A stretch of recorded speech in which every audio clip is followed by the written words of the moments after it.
6/20 on December 5th. We have 3 public hearings scheduled for this evening, and our first public hearing is related to ordinance 2022-25, which is changes to the ordinance provisions related to MXD. We have several speakers this evening. We'll go ahead and begin with Roxanne.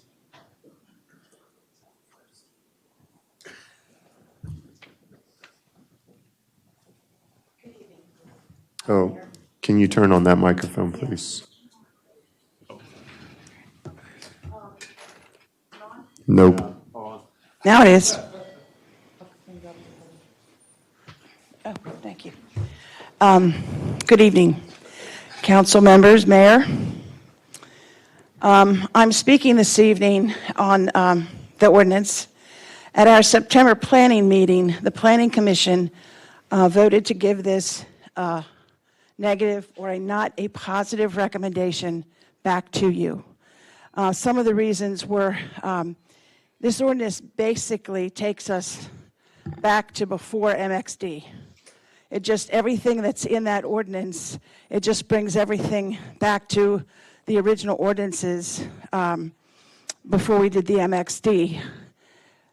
And also the talk about the waiver, I want to get this straight. The waiver is not automatic for open space. The waiver has to be requested and voted on. It is not an automatic waiver that we give the people. I want you to consider scaling this back a little bit as far as the numbers that you are using. 50% of the R7 for open space. I think these are a little too harsh of numbers, and I think that we can work something out. And it should not be graded in the R4, R7, or whatever. It should just be one number for the MXD. Because when you divide it up by the different zones, then you're just taking the efficiency of the zone away. It makes our zones more complicated, which they are.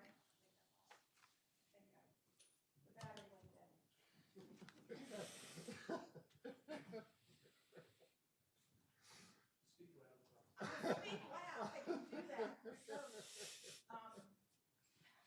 of course, it made me lose my train of thought. I just think that we need one percentage because we're working on both sides. We have a combination of commercial and residential, and we were trying to, because commercial doesn't have that issue with open space, but residential does. We were trying to come to some sort of a compromise. So I just wanted you to give the history. I don't think it's a good ordinance. I think it muddies the waters, and we have enough muddy waters in our code anyway. Thank you. Thank you. Clark Wagner. Actually, Ron Thompson's going to switch with me. I'll follow him, if that's okay. Sure.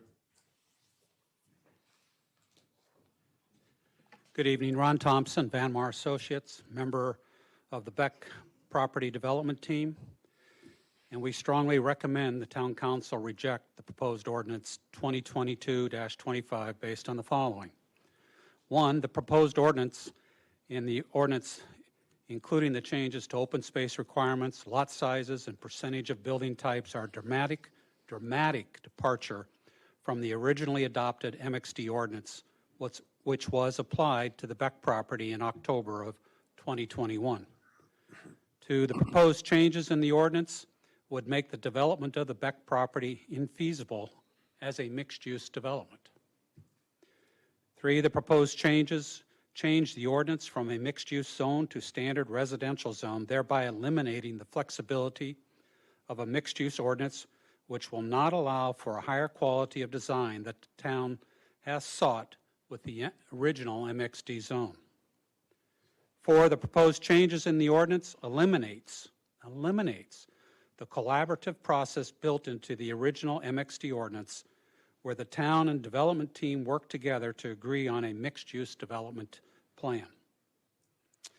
5, the proposed ordinance, the proposed changes in the ordinance are damaging to the property owners who agreed to rezone, to the rezoning of the property to MXD, having been granted legal rights contained within the originally approved MXD zoning ordinance. And 6, as has been mentioned by the Chair of the Planning Commission, at the September Planning Commission, the Planning Commission unanimously voted in unfavorable recommendation because the ordinance would destroy any MXD development. Thank you. Thank you.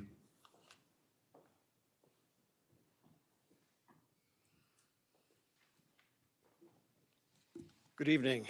Clark Wagner with Pleasance Development. Nice to be here tonight and finally speak in front of the town council. This ordinance really puts us in a precarious position. It puts us in the position where we have to defend our project before we've had a chance to present it. And that's a tough thing to do. What I wanted to do was share a few things, some of which you already know, some of which you may not know, that are benefits to the public and to the town that we think would be lost if this ordinance goes through. We have a 1.5 acre parcel for a new police station of 8,000 square feet. We have a multi-use ball field adjacent to Watkins Park. We have the Center Street connection from Route 27 to downtown, which everyone wants so desperately. We have new directional signage to the downtown at Route 27. We have signalized traffic signal at Route 27 and Center Street, which would include signalized pedestrian crosswalks across 27. We have the Century Drive connection from where it terminates to Route 27. We have improved signal and turn lanes at Twin Arch Road and Route 27. We have new water supply, which will support the entire project, so we don't need to take any water from the town's current supply. Obviously, we have new residential to support the existing downtown businesses. And we have, at this point, we're looking at over $4 million in impact fees. About $3 million of that goes to the town, and then the balance to the county and to the fire department. And I would just close by saying I really think you need to listen to your planning commission. I think they made the right recommendation. Thank you. Thank you. Dave Beck.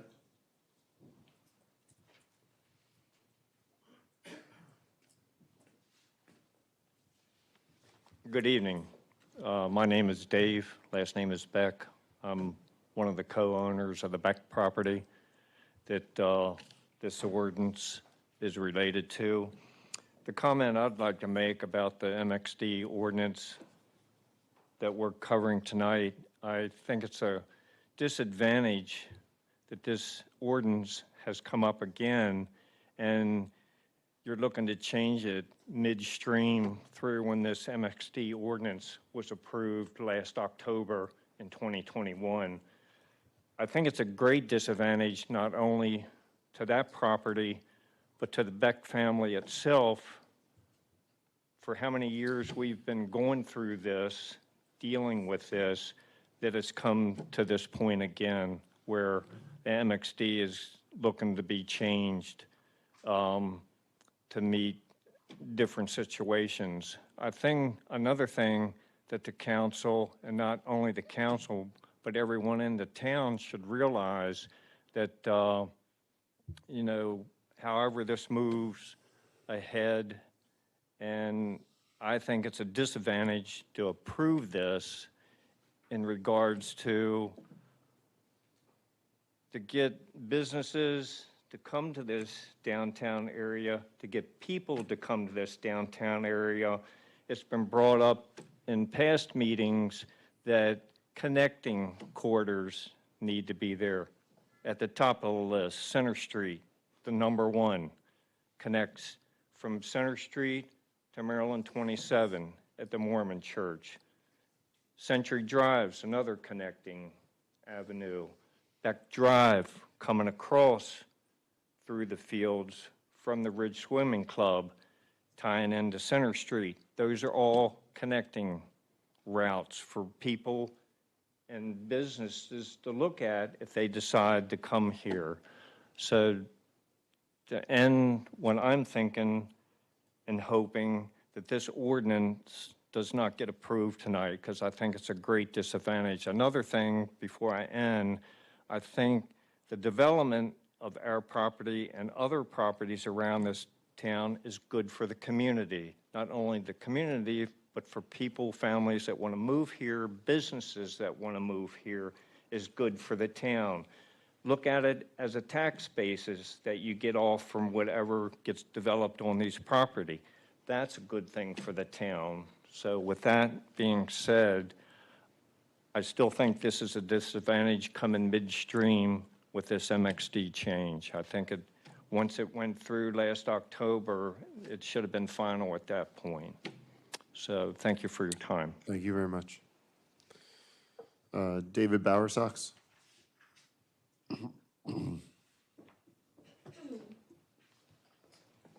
Good evening. I am here also to ask you to not approve the proposed ordinance that's before you tonight. The Beck family's owned their land for decades. It's been within the town limits for decades. For decades, they've paid town taxes and have taken nothing in the form of town utilities or services in return. The property was once, well, I'll say this, the property was bisected in the 60s by Route 27. There were some other instances where public uses have acquired portions of the property. The most recent is a water tower. So for years, they've been trying to find a way to dispose of what's left. There's 4 Beck siblings. This is their parents' farm. After working collaboratively with the town since 2015, the MXD ordinance was approved on August 3rd, 2020. It passed the council vote unanimously. Mr. Munder made the motion to adopt it. Mr. Munder, Ms. Reed, Mr. Poirier, and the mayor, then the president or the chair of the council, all voted in favor of adopting that ordinance. Many of you spoke favorably about the work that had been done in collaboration with your planning commission in putting that ordinance together at that time. And it was a lot of work. It was a huge investment of their time, your time, our time, and funds to try to get something that would be workable. The comments were made on August the 3rd, 2020, that it appeared that we finally arrived at something that was workable with adequate safeguards for the Planning Commission to use to protect the citizens of the town when the projects came through. So the MXD was something that your master plan had been calling for and calling for it to be placed on the Beck property for decades, at least 2 master planning cycles. Now that we're at a point of actually processing a plan, this proposal emasculates the flexible collaboration between the town and the developer, which is the hallmark of MXD. It removes creative flexibility between the developer and the town, replaces it with static rural density and limited opportunities for meaningful commercial development. After all that's been done for the last 7 years to arrive at a workable solution that the master plan's long called for, it seems apparent that this is an effort at the last minute that doesn't appear to be related or connected with any articulated need that's changed since August 2020 or last October when the ordinance as it existed was applied to the Beck property. What's happened? They've actually submitted a plan. Where's the collaborative good faith gone? The same measure, as has been stated before, was given the unambiguous, unanimous, unfavorable recommendation by the town's planning commission a couple of months ago. It had a tepid reception at best when it was initially introduced before this mayor and council. We're still willing and interested in working with the town to realize the potential of what the MXD ordinance can mean for Mount Airy as a flexible, creative opportunity to create something meaningful on the property. Look, bluntly, your integrity's on the line here. This is about the fairness of your process. Don't think others aren't watching. David Beck has alluded to some of that. Nothing has been offered to show nothing's been offered to show a police power basis behind this. No new factors have been identified since August the 3rd, 2020. So please abandon this proposed ordinance amendment to 2022-25 and rejoin the efforts to use your MXC zoning mechanism constructively. Thank you. Thank you.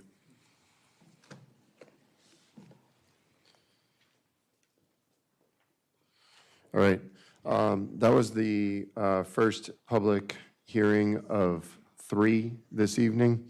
I will go ahead and close this first public hearing related to ordinance 2022-25.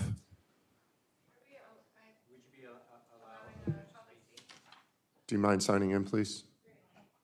Sorry, I had to. Sir, did you want to speak? Can you come up and sign in, please?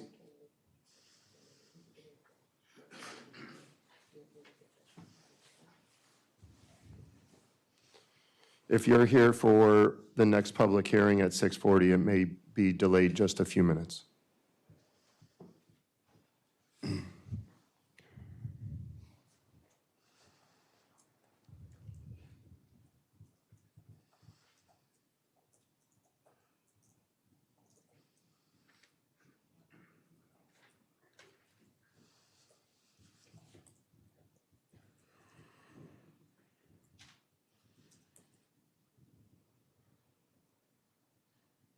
The other 2 signups are still out there, right? Okay, thank you.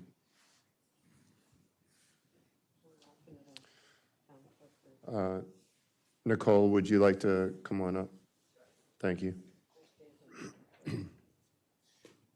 Thank you, ma'am. Hello, my ahead. name's Nicole Moon, 405 Windy Knoll Drive. I wanted to take this opportunity to say that the MXD ordinance, as it was written, as we know, was developed by the previous developer. It is written at the bottom of the ordinance that they helped to help the town in planning for the ordinance. I'd like for our town council and planning commission to take this opportunity to really look at the ordinance as it was written. Now that we've had a lot of the town involved in their comments on how they feel about it and how they feel about the density in particular. There's a lot of concerns within the town. The density, as you know, the town survey in 2020 stated that they did not want apartments. They did not minimally wanted townhouses, and that density was in no place for our town. From who I've talked to, many different residents, I get stopped all the time. People want to tell me their opinions. They say, Mount Airy is not a tourist destination. That's not what we want. This is our home. We don't want it to be a tourist attraction. And I feel that a lot of the community feels like this is going to force that upon them, that it's going to be this destination spot that people come to, and that's not what we want. Traffic, water, schools, it's all concerns that you've heard before by me and other residents. So I think this is a fabulous opportunity to look at the ordinance as a whole, and I suggest we take it to a workshop even and just really try to bring the density down, bring up the open space, get rid of the APFO waiver, and really try to listen to the citizens for what they want. He said that your integrity is on the line, and that just makes me laugh a little bit, because if anything, your integrity is on the line when it comes to the citizens that you serve. And the citizens really do not want the MXD ordinance as it's written. And I understand that this property is zoned MXD, and we can't really change that. But we can do something about the ordinance. And so I implore you to please don't just send this off to the side and consider it dead. Please take a look at it. Please pass it. Please send it to a workshop. Do what you have to do in order to change the ordinance so that it looks a little bit more like Mount Airy, so that Mount Airy has more control than the developer has in what we're looking at as our future. I know that recently the brewery opened downtown, and it just makes me smile every time I pass it. It's like the whole street is alive, and I feel like that's what we needed. We don't need Center Street to be completed to have our downtown area be this hoppin' place. What we needed was something like that, the brewery, using the different restaurants around town. I mean, it's a beautiful thing that we already have without having to have 700 houses put in. I feel like the developer, the way the ordinance is written, they're going to put high density. It's written that way, and that's, unfortunately, I don't agree with the way it was written, and so I'm just asking you to please take a second look at it, spend some time. I know we've spent a lot of time and money on it already, but now that you've seen a lot of how the town feels, please listen to them, listen to the survey, and please take a look at it again. Thank you. Thank you. Charles Manfield. I'm Charlie Mansfield. I live in 6282 Belmont Circle, just outside the town. That's important that I said it's just outside the town, because a lot of the people that are within the town have the same impact on what happens in the town as people who are just outside the town. I come into Mount Airy almost every day, and I use services, stores, and everything. So I think what you all do, what the town planning commission does, definitely impacts a lot of people that are just outside the town.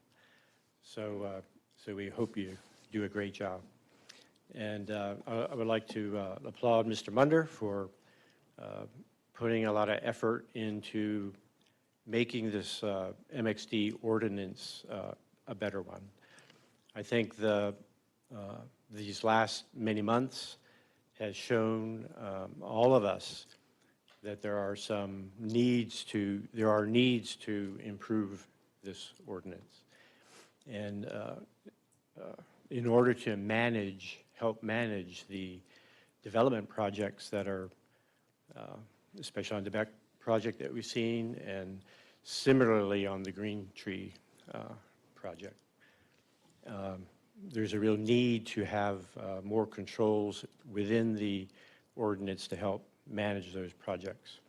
I can understand why the development team really want to use what is written, because it really favors the development team, and to the expense of the citizens of Mount Airy.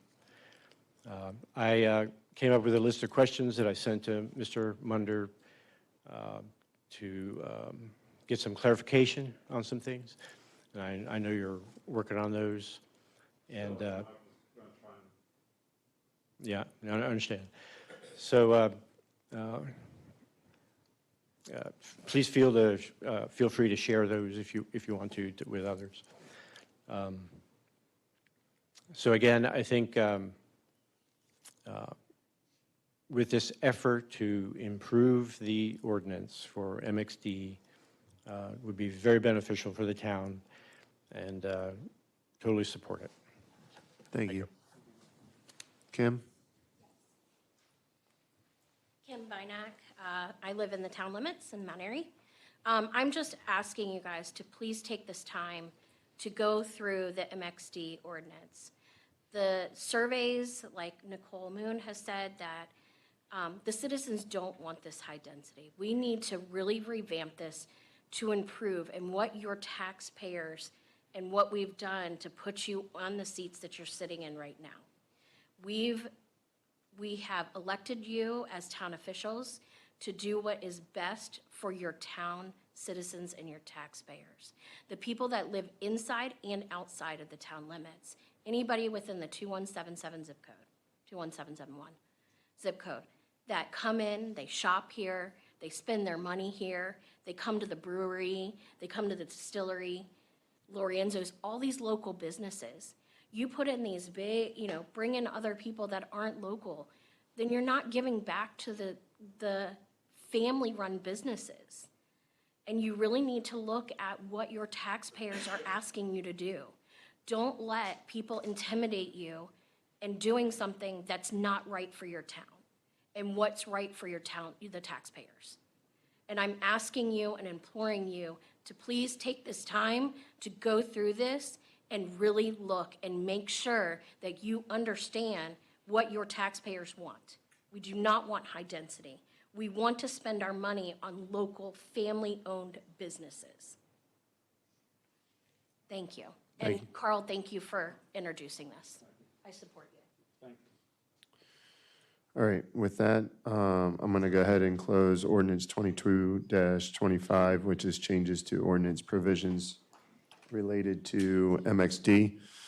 We'll go ahead and move straight to our next public hearing, which is ordinance 2022-26 to convey town-owned property in exchange for transfer of real property for the purpose of designing and constructing the roundabout. And there are no speakers on this. Were there anyone on the other one either? Okay. We'll come back at 7 o'clock. I'll go ahead and close this public hearing on ordinance 22-26, and we'll be back at 7 o'clock for ordinance 2022-34. Thank you.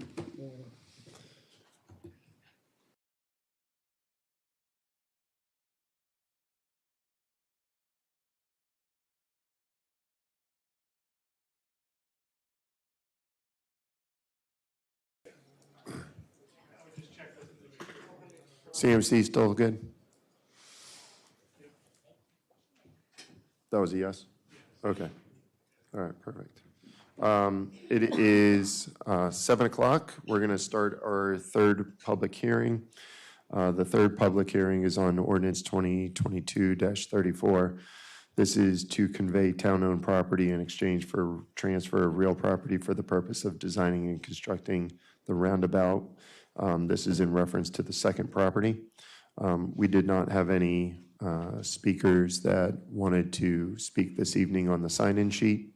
So I'll give one last opportunity. Would anyone like an opportunity to speak on the roundabout? All right, not seeing any. I will go ahead and close the third public hearing, ordinance 2022-34, to convey town-owned property in exchange for transfer of real property for the purpose of designing and constructing the roundabout. And we will be back for our regular town council meeting at 7:30. Thank you very much.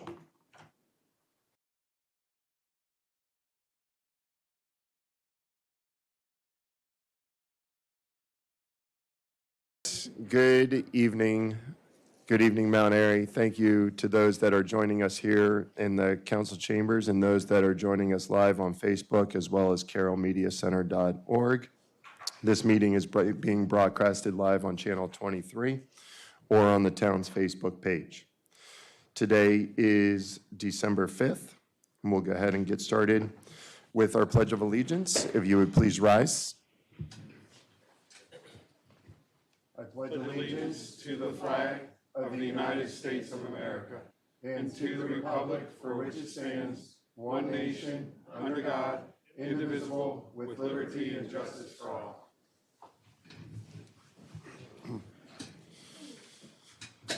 Thank you very much. If everyone can just make sure that your cell phones are on silent or vibrate, please.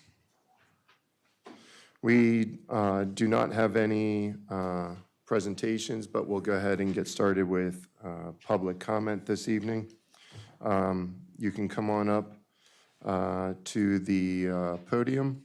We'll do 2 minutes. If you wish to speak, come on up, and we'll go ahead and get started.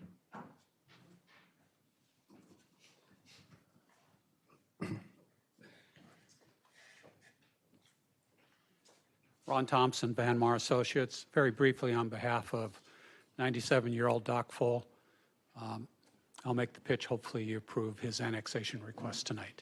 Thank you very much. Thank you.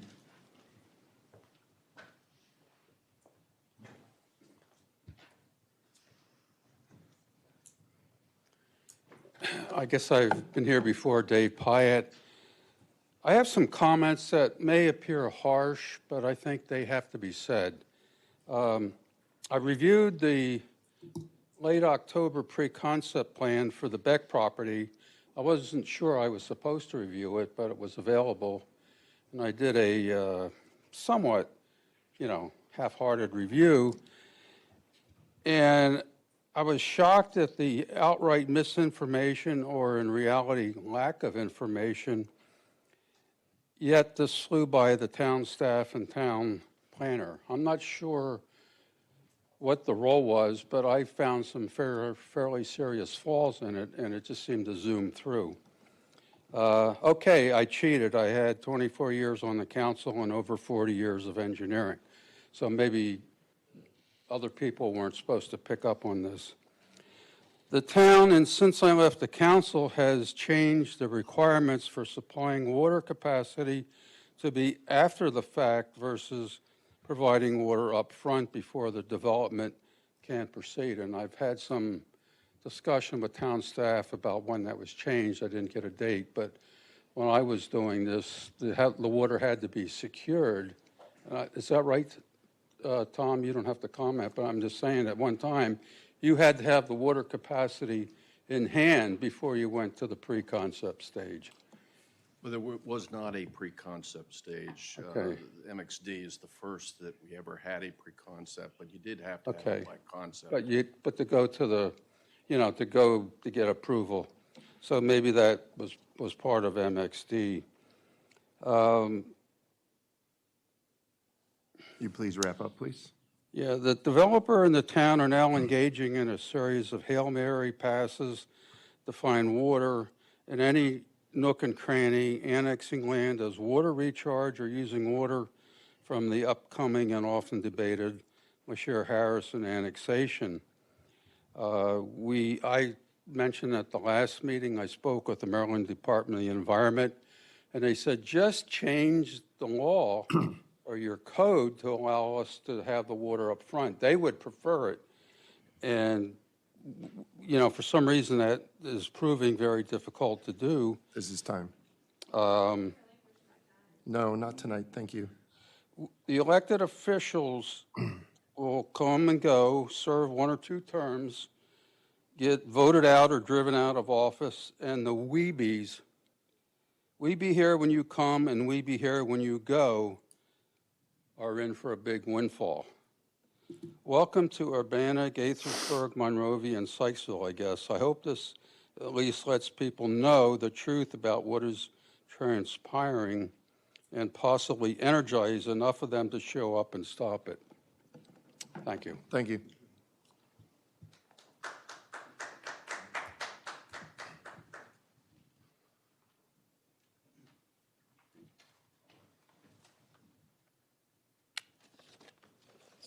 Good evening. My name is Andy Hunt. I'm a Mount Airy resident, and I happen to live outside of the town limits. How much time do I have? 2? Do I have your full attention during these 2 minutes? Absolutely.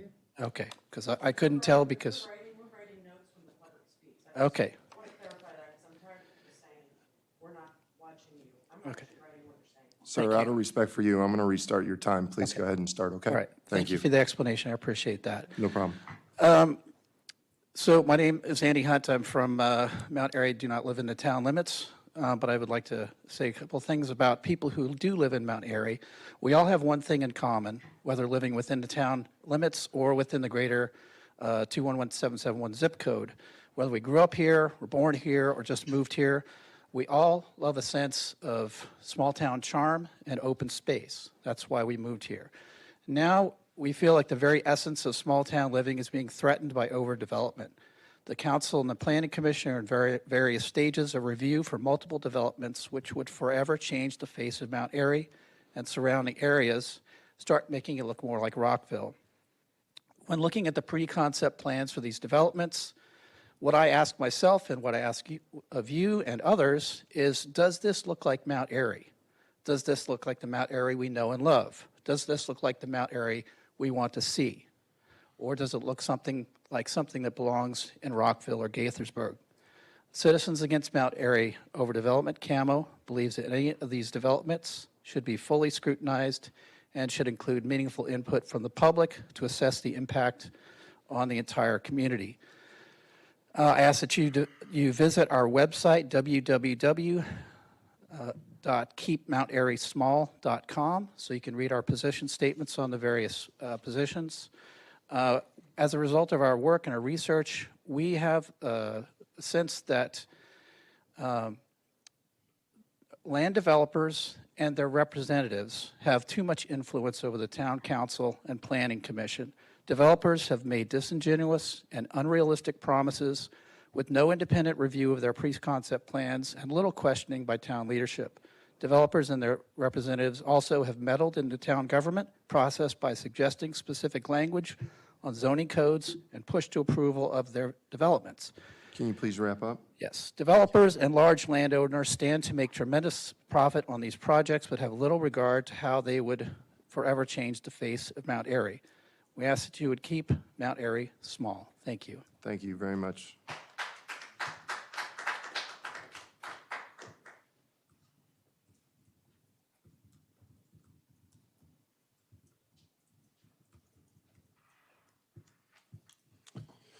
Seeing no more, we'll go ahead and move on. Thank you to those that participated and for being respectful to the time limit.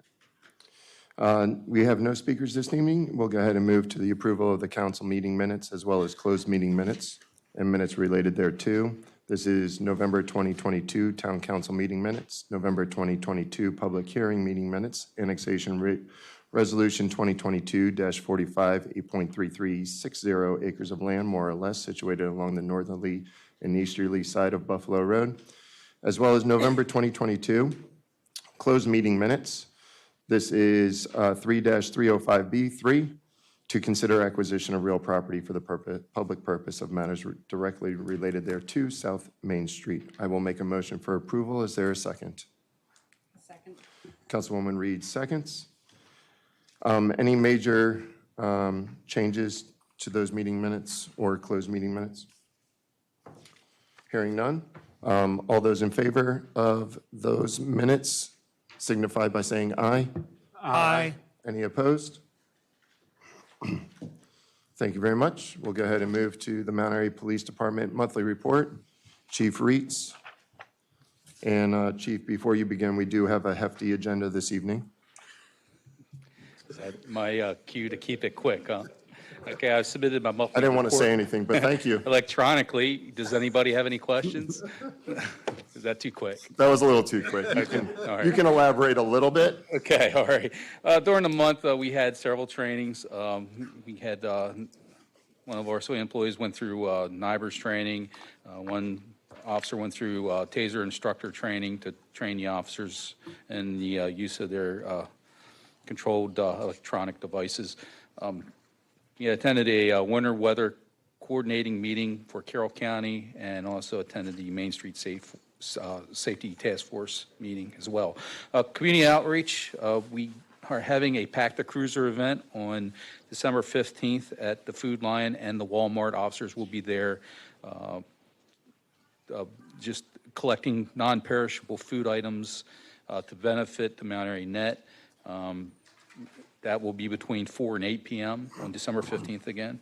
We have our Shop with a Cop coming up. Mr. Palmer Grotti, with the assistance of the Maryland Troopers Association, Lodge 51, has organized another Shop with a Cop event to be held on Saturday, December 17th from 9 a.m. to 12 p.m. MAPD and the Maryland State Police will have officers there to shop, and troopers alike, to shop with underprivileged children at the Walmart. Again, I'd like to remind everybody regarding our prescription and over-the-counter medication disposal systems at the station, Monday through Friday. It's open between 9 and 5 p.m. Calls for service for the month, we handled 509 calls for service. This is a slight decrease calls from service in comparison with October, but it's a large decrease between November 2021. Of course, November 2021, we had several more officers as well. So a lot of that was self-initiated calls. Traffic stops, conduct 107 traffic stops during the month. We issued 63 traffic citations, 105 warnings, 10 equipment repair orders, made 1 DUI apprehension, and 1 other traffic arrest. In criminal enforcement, we made 6 criminal arrests. Some of the significant incidents in town that we've had this month, and it's actually been a very busy month as far as calls, as far as that goes, and we've actually made great headway with some of the investigations that we've been conducting, and we've actually linked some of these suspects to crimes within the region and out of state and other states as well, with some of the networking that we've been doing with our criminal investigations. We had a rash of thefts from vehicles and 3 vehicle thefts in town over the course of the past October and November. Again, it's a rash of thefts where multiple vehicles are being targeted. And again, the biggest emphasis we want to put on that is please, the residents, do not leave your cars unlocked, unsecured. Don't leave your keys in your cars. If you have valuables in your cars, please take them in. It's a crime of opportunity. If we leave all these items in the cars and leave them unlocked, the thieves are coming through, checking car doors, and they unlock car door, they come through, they're going into it, and they're rifling through the cars. So please help us protect you. Don't set yourself up to become a victim.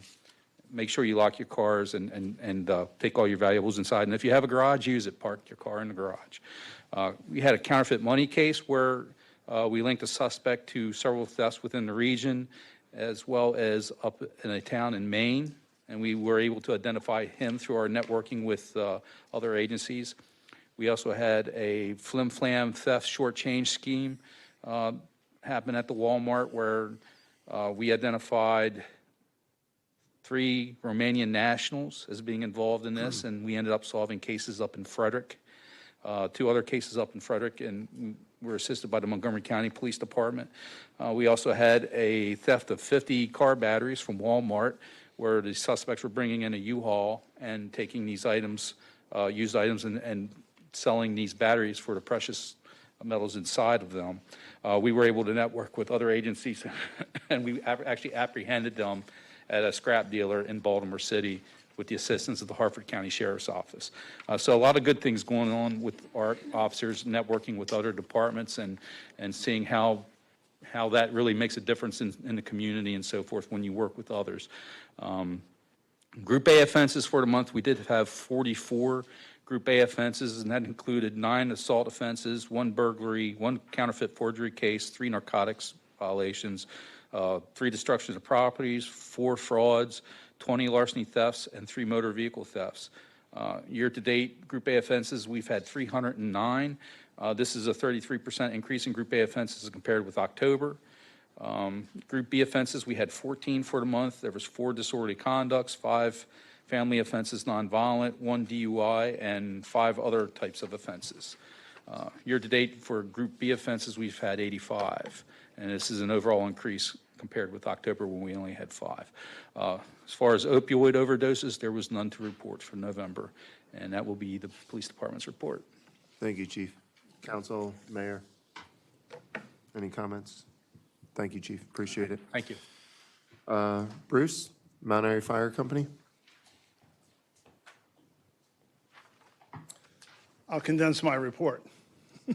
Rescue calls, we had a total of 169. Fire, we had a total of 38, which resulted in 135 calls for service in Carroll, 53 in Frederick, 8 in Howard, 11 in Montgomery, for 207 calls for the month.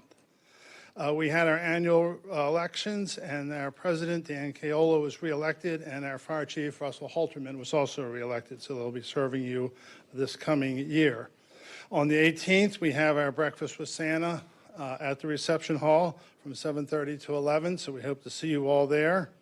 And this will be my last opportunity of reporting to you as a representative of the fire company. I've decided to retire from doing this duty.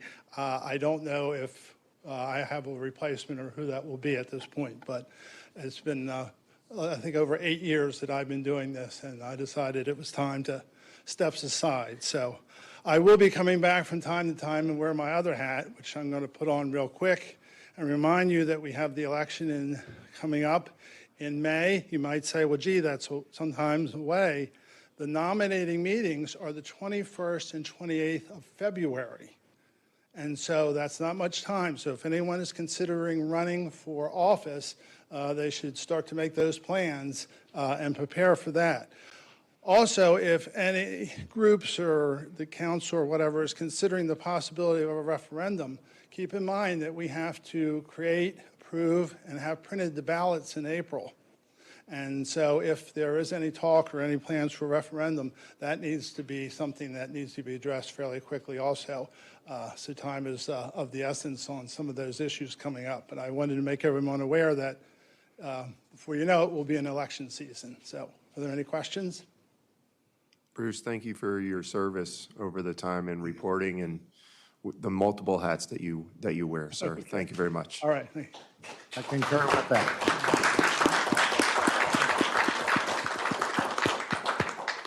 Civil Air, Captain Rolfe. Good evening, sir. Good evening. Mine will be quick because it's a holiday month. We didn't get a lot done. Significant training. We did conduct emergency services training on behalf of the group, which is basically the western half of Maryland, and certified quite a few additional members, not just from our squadron, but from others in emergency services qualifications. Our Squadron Cyber Patriot team is continuing to compete in that regard and doing excellent amongst the state. Community support, we didn't receive any requests for community support in November. We got a few coming up in December. However, we did submit our Adopt a Road request to the town, which is actually, we're requesting Main Street right out front. So rent will be due at the end of the month. Awesome, thank you. I have to brag publicly on behalf of the squadron. At our wing conference, we were recognized as the Group Squadron of the Year for our second year in a row, and also Quality Cadet Unit Award for the fourth year in a row, and also the Aerospace Education Excellence Award. This highlights all three of the missions that we're supporting within Civil Air Patrol, and I just want to put a shout out to all my folks that they're doing an excellent job.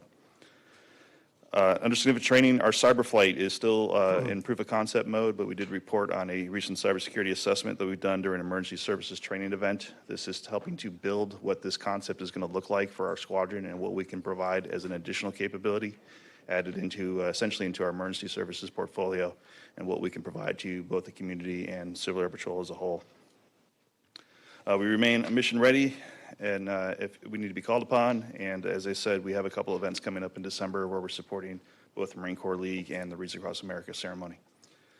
Pending your questions, I will let you get on to other business. Captain, thank you very much. Councilor Mayor. A quick question. Do you know what date the Wreaths of America? It's December 17th. Ceremony starts at 12. Thank you.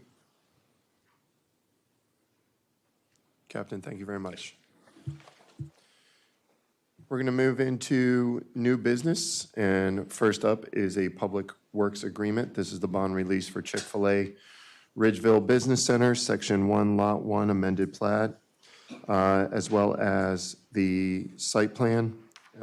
Tom, this has your name next to it, sir. I think this should, I'm not sure, it should have my name next to it. I think this. Maybe is it should have request John's for name? reduction, bond release. Both Barney and myself. That's fine. Just a little background, and then we'll go ahead. So again, the project has been completed for over a year, and I think we're to the point now that we're ready to release the complete bond for the whole project. And I'll defer to engineering if you have any additional questions or if I didn't hit everything. Anyone have any questions for either John or Barney? Well, I just have one comment or question. We did receive an email, or at least I did, regarding this topic. I believe the town engineer, Barney, did respond back to him. The question was regarding having Chick-fil-A pay for a portion of the roundabout. I believe Barney did indicate that they have already spent upwards of, I believe, $180,000 for the improvements that are already on, is it Ridgeville Boulevard, or by the location? And I believe he also indicated that the roundabout has been planned for 30-some years. That's why federal money or ARPA money is being used to pay for it. So I just wanted to make that out there, that just in case the gentleman, if he hasn't been able to check his email, that there is a response back. Thank you, Barney, for responding back. Any other questions from council? I just want to add to what Councilman Munder said. They were required to spend about $140,000 for road repairs, and they've spent about $170 plus. Yeah, somewhere. All right. Town of Mount Airy is requesting that the remaining sum, $469,756.08, be released back due to Chick-fil-A with their Public Works agreement. All those in favor signify by saying aye. Aye. Any opposed? No opposed.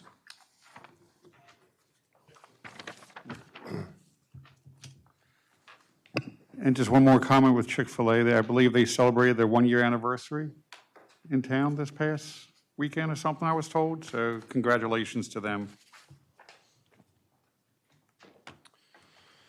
Next up is a Public Works agreement for Twin Arch Lot 18A. Council and public can see Lot 18A. I have John pull up a map just so that it gives you a better idea of where that is at. It's really just for a reference. We always talk about these lots, and no one ever knows what Lot 15 is on whatever road, and so it just kind of gives you at least a ballpark. I like how the community garden has been signified by Google Maps. Thank you, Google Maps. Appreciate it. So that gives you a better idea where that is. John, can you give us a little background on this, please? Sure. Again, this is a plan that was approved at the Planning Commission level and is moving forward to the PWA agreement.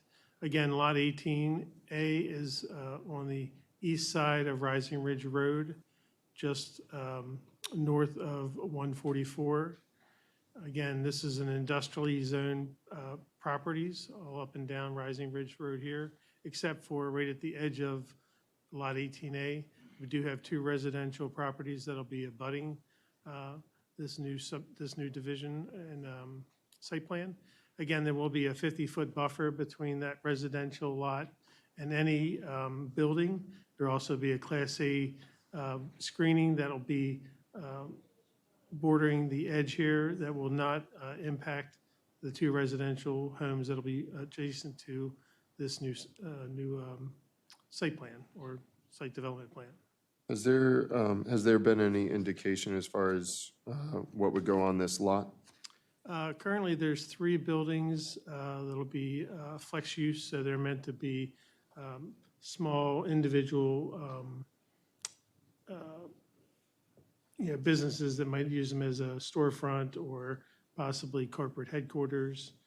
It's a flex industrial space, so they can, as long as it's in the industrially zoned code, they can do that type of business.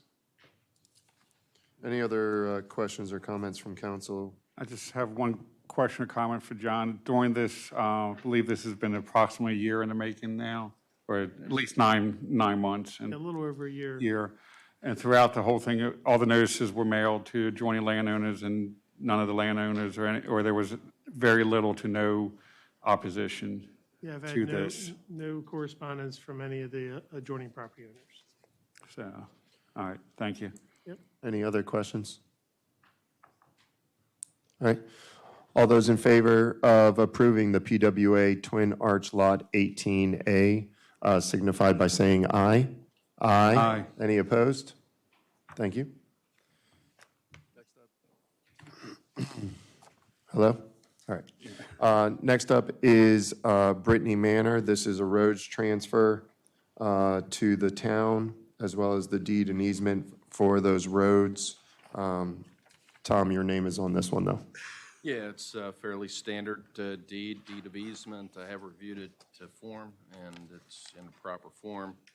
Would just require a town council vote to accept it, and then the mayor can sign it, and it can be recorded. Okay, thank you.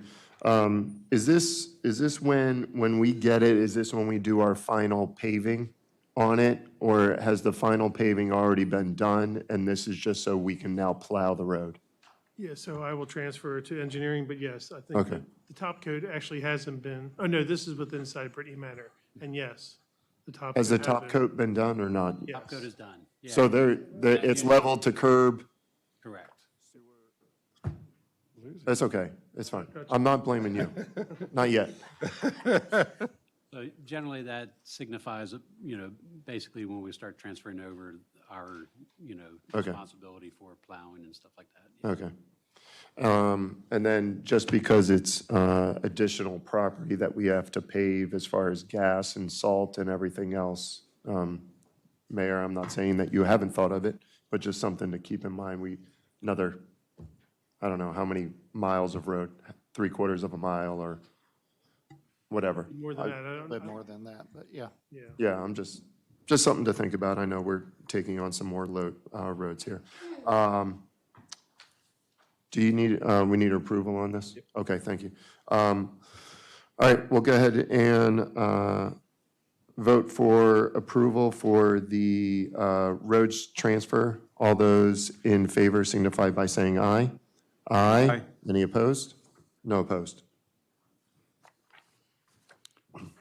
When does this take, just afterthought, when does this take effect? Once the mayor signs? Yeah. Okay, I'm just, Right. okay.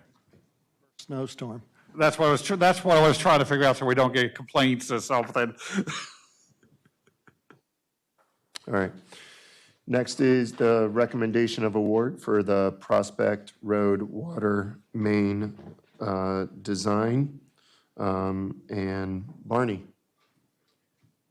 Thank you. So this is for, it's funny, the title I think is not correct, but it's the Prospect Road Water Main engineering. We had done the first 250 feet to get ready for the widening, which is going on now. But then we were going to continue from that 250 feet down to somewhere around the Legion or Rising Ridge Road. Okay. And that's what this project's for, is replace that water line.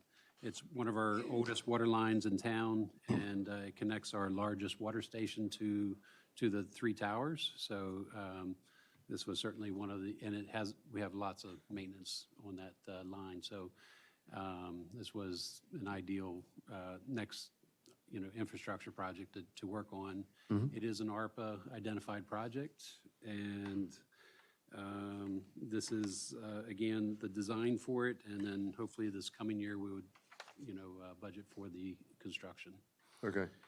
So, So from Main Street going down Prospect, the first 250 feet has already been taken care of, and this is to go the rest of the way. As far as doing this improvement in related to traffic, obviously this is one of our more busier intersections.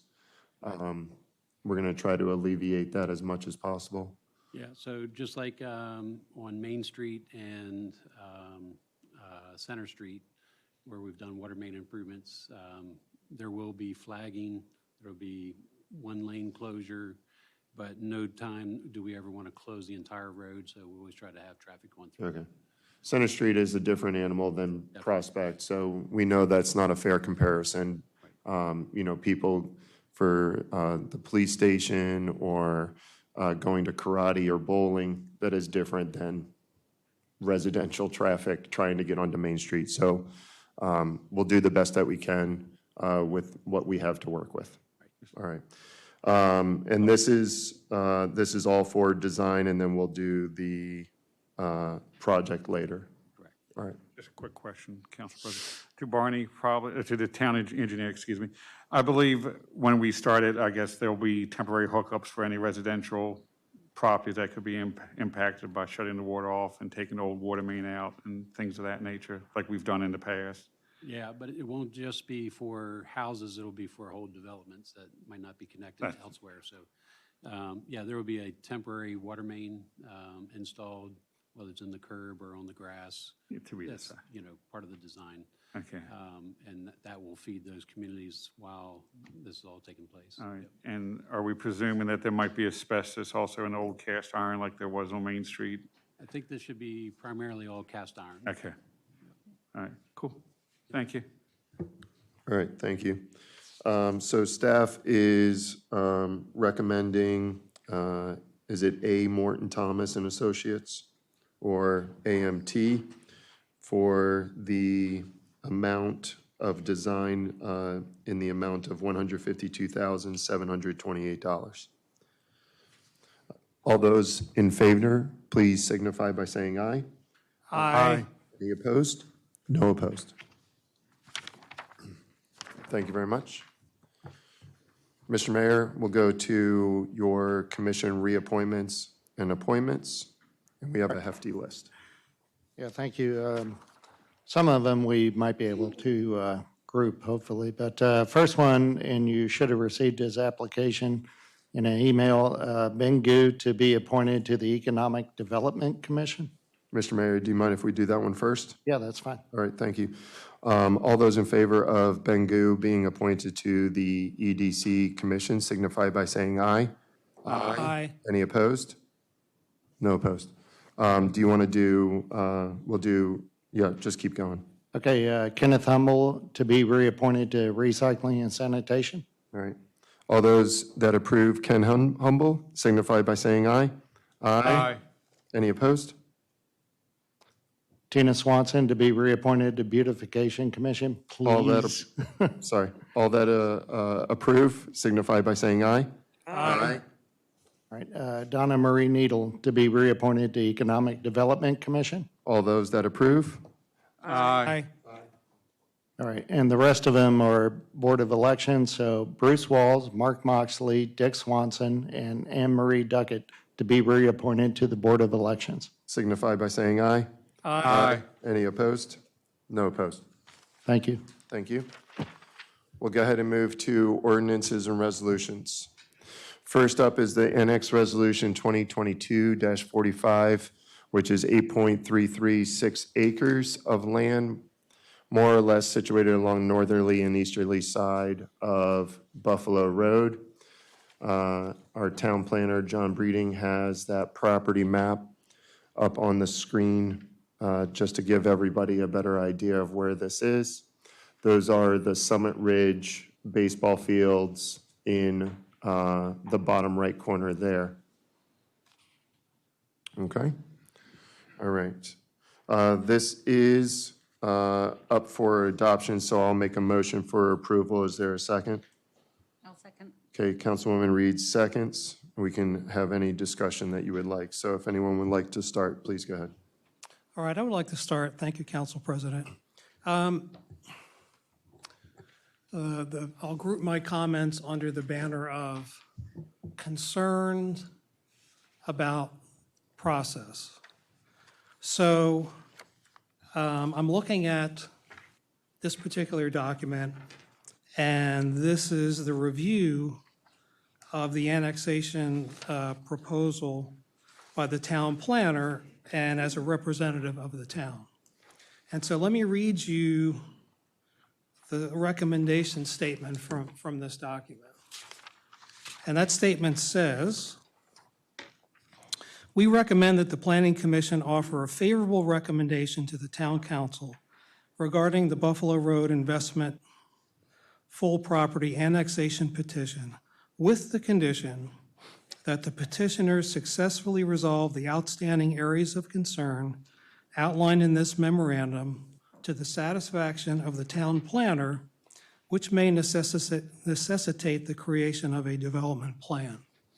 So a few council meetings ago, I mentioned this concern that I watched the Planning Commission meeting where this annexation plan was discussed, and I did not hear any discussion whatsoever at that Planning Commission meeting of the concerns raised by the town planner.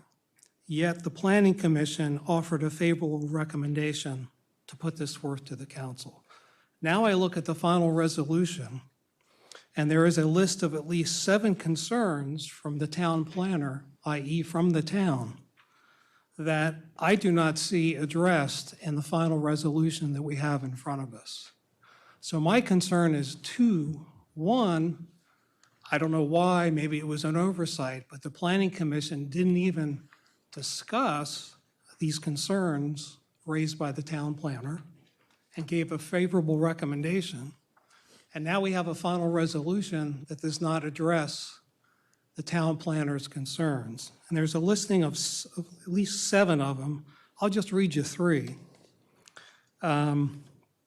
Areas of concern include the impact of Buffalo Road from the proposed access points to the development, the ability of the proposed development to provide connections to existing or potential adjoining development, potential contribution of land dedication to supporting the creation of the bikeway along Buffalo Road as identified in the master plan. So if this continues for a vote, I will not be supporting this annexation, in part because I think the process was flawed. Number 2, our own town planner's concerns have not been addressed or incorporated or noted in any way in the final resolution document. And then my last point would be this. There's a statement on page 2 of 6 of the resolution. It's item D, and it says, annexation of the property and classification in the town's R2 district is considered to be in the public interest, convenience, and welfare of the citizens of the town. And I do not concur with that statement. So I won't be voting for it. If others want to vote for this, I suggest you consider the fact that the town planner's concerns, at least what I can see, have not even been addressed in this. And if you want to push this forward, you might want to make some amendments at the table that those concerns get addressed somehow. Thank you. Thank you. John, is this I know that you had concerns, you raised these before, they're in the plan. Is this a stage where we would see those concerns addressed? Or is it after annexation when we go to site development and plan that we would start to see those things take place? Yeah, so, if this does get a favorable recommendation, it does get annexed into the town, then we'll go through the process of amending the water sewer master plan, amending the census data, and again, all these concerns will be addressed during the concept, or preliminary, final, and conceptual drawings, basically. So it'll go through the process, and these are the concerns that will be addressed during that process. So when we're looking at this plan is just to identify, and I'm not speaking for or against, I'm just highlighting what we have in front of us. Why this property should be annexed into the town. This is providing support because it abates other or is contiguous with other pieces of property, parcels that are within the town, those types of things. And it goes into that, but you did indicate some concerns with this property as far as sight lines, as well as ingresses and egresses. Yeah. Okay. And again, the proposed site plan that's going to go with this is inside the packet as well. It's 9 lots over a 9-acre parcel approximately. And again, there'll be a single entrance. It'll kind of be located right after the ballpark, sort of right in this area here. There's a large amount of water resource protection easements on this property, basically up through the whole center here. There's a 50-foot buffer to both sides, which will be a 100-feet buffer. So it's very limited on how much development can actually occur on the property. Okay.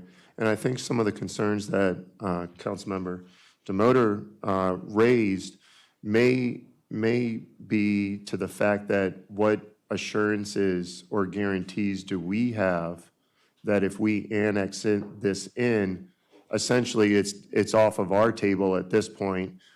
How do we know that your concerns are going to be addressed, that this can no longer move forward? Do we need to put an amendment saying we will, and I'm just speaking, preliminary speaking, we will annex this in. However, it cannot be annexed until every issue has been addressed. But then, what assurances do we have that that has been followed? council member, if I'm speaking off No, off the that's, I cuff.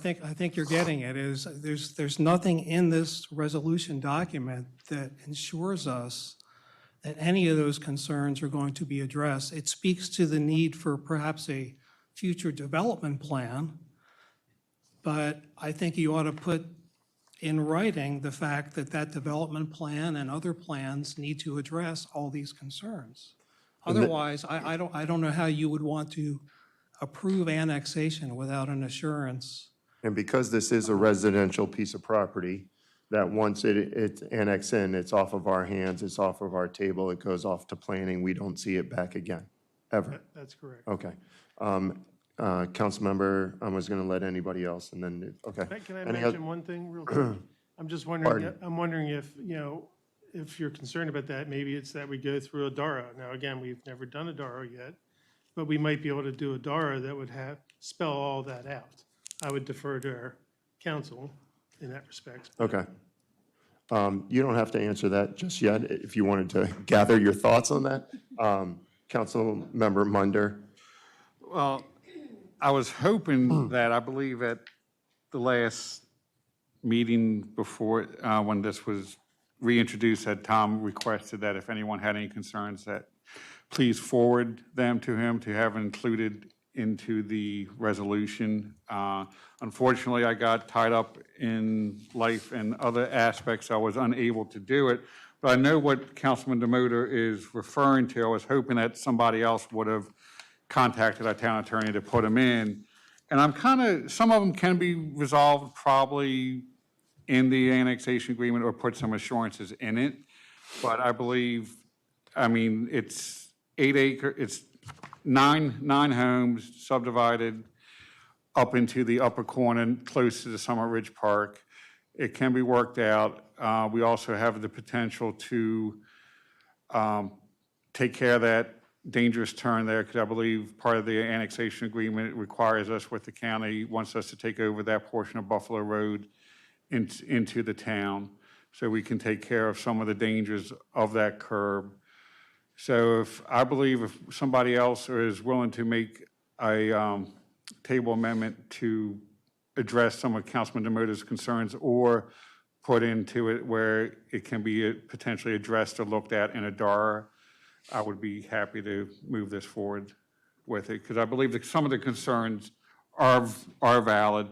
And throughout the annexation process, when the county came, the R2 and what the county would zone it is pretty much the same amount of houses that would be there. So it's pretty much a net, the same amount of homes would go there if it was under county or us, is my impression from the discussions. Right, as you can see the map, it's currently zoned in the county at R40,000. So that's basically one house for every 40,000 square feet.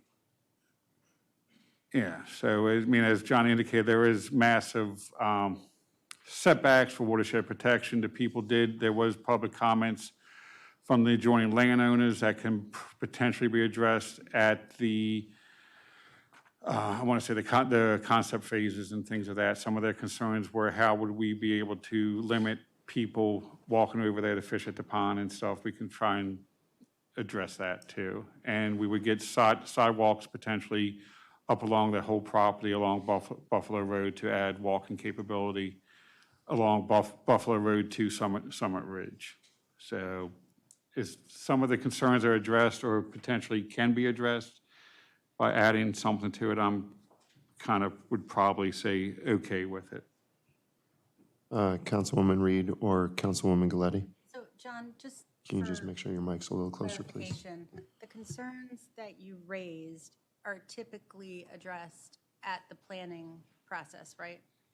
Well, again, yeah, they'll be addressed at the planning stage. But again, I understand Councilmember DeMotor's concerned about making sure that these are in writing so that there's something to hold the nose to the grindstone. Okay. So I'm not opposed to what he's proposing, but I think it's really up to you guys. So is the person requesting the annexation aware of those concerns? Is that something that you all have spoken about? Again, we can bring Ron Thompson up if we want to. He's the engineer of record for dock full, as he mentioned earlier. So I'm going to just, have you presented the plan where someone from this property has been in attendance? Yes. Thank you. So they're aware of your concerns is what I'm asking. They should be. Okay. All right. So I just want to repeat what Councilwoman Reed said. Your concerns wouldn't be brought up at the annexation phase. We're just talking about, do we want to control the land or do we want to let Frederick County control the land, right? This is actually in Carroll County, but yes. I mean, Carroll County. Well, but then down the street is Frederick County, you know? I only right. know that from Frederick our County traffic studies, if the Yeah. chief is still here, and we try to do enforcement. We get a lot of speeding complaints in that area. So we're talking about annex, do we want to control or not control?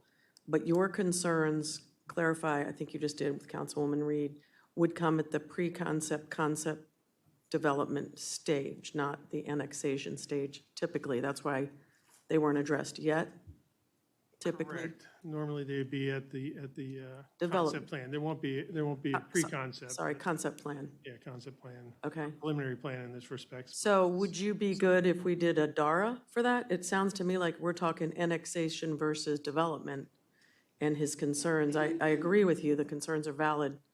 But if they're going to be addressed at the development stage, because they're not going to be able to move forward if they don't meet what you want them to do typically, but would you be comfortable with the DARA? Yeah. So again, I've stated for the record my concerns about the flaws, what I believe to be flaws in the process. I've stated that I am not going to vote to approve this, but if my counterparts, if all of you want to approve this, it's all about process. We have a town planner who has a list of concerns, and the town planner said to the planning commission, you should only give a favorable recommendation if these conditions are addressed. The planning commission, through my observation, didn't even consider this, and they gave us a favorable recommendation.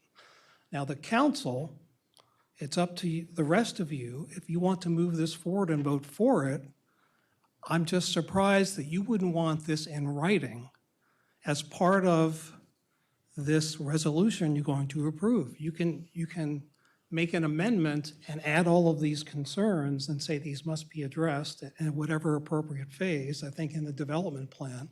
And then, if you were comfortable with this annexation, that to me would make sense. It's up to the rest of you as council members. I've given you my technical and policy position on annexation, but more importantly, a flawed process. I don't like some of the answers I heard back from other people here. I heard that. So I would like to go ahead and let the town attorney answer that question earlier. Yeah, go ahead. I just got, not to pile on Tom, I just want to make sure that you, at the end of the DAR, what does address, how would you define address? Do we We'll need- take care of that in a Yeah, second. that's what I mean, yeah. So I'll back up and say that it's not infrequent, first of all, that at a stage such as this, we'll get instruction about what should be contained in the annexation agreement from the town council. And often what follows is some period of negotiation in terms of language and things like that with the applicant, who must accept the conditions in order to proceed with the annexation, if indeed they are the conditions of the town council. A lot of these types of things can, with some limitations, important limitations, can go into an annexation agreement. I've seen annexation agreements that put in a lot limitation, a lot yield limitation. Now, I caution that, what you cannot do is impose on an R2, a lot limitation that is for some other zone, like a conservation zone, because that could be what I would regard to be contract zoning, which is not proper. But, I've seen things just by way of example, no clustering, in the final development plan. Some towns don't like that, some do. Those kind of things. So there's certainly some things that could be put into here, but I've also seen town councils say that's really for the development review stage. We're not going to get into that kind of nitty-gritty in an annexation plan, or I'm sorry, in an annexation agreement. So it's up to you all. There are, as I say, some, you can't impose restrictions on, if you accept this as an R2, that are really from a different and less intensive zone. But, a lot of town councils do say, I want something in the annexation agreement. You're at sort of the height of your power legislatively at this stage, and once it's annexed with an R2, then, yes, there's significant review at the development review stage, which is a very powerful tool. But once they've got the zoning, that at the end of the day, they get to develop the property consistent with the zoning, subject to a host of other, obvious limitations. But anyway. Thank you, Tom. Appreciate it. John, thank you for your insight as well. I'm going to make a recommendation to table this till next month so that we can ensure that our town planner and his concerns are addressed before annexation, and to ensure that everything that we are trying to accomplish for our town is also protected. And if things aren't agreed upon once it leaves this table, then that is not what our citizens put us here for. So I'm going to make a motion for table. Is there a second? Are you tabling it or postponing it? Tabling so that we can make adjustments and develop a DARA. That's a postponement. I'll adjust. Postpone. And we don't have a meeting in December. I'm taking his comments to make a DARA with him. So I don't, no offense, I don't need you guys. Hold on. That was very respectful. Yeah. I don't need planning. Yeah. Okay. I'll second it. Okay. I would like to, once we're done voting this, I would like to ask Tom if it goes back, if it's postponed. I don't need to. It should come back up the following It month. should come back. I just want to make sure Tom looks at two things that, or we here at the table think, so we can be ready to discuss it. What does address mean? Does it need to be a firm solution to it, or just reviewed and looked at?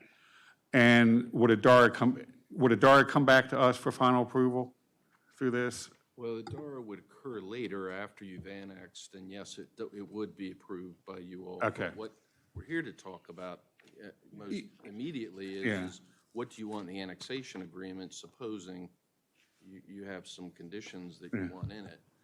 And on the issue of addressed, I'd like some better direction, if I could, as to what you all want to see. How do you want to see it addressed? Do we need to so do I know that what to write? in an open meeting, or what's the best? Well, if you're going to discuss it with a quorum, then it must be in an open meeting.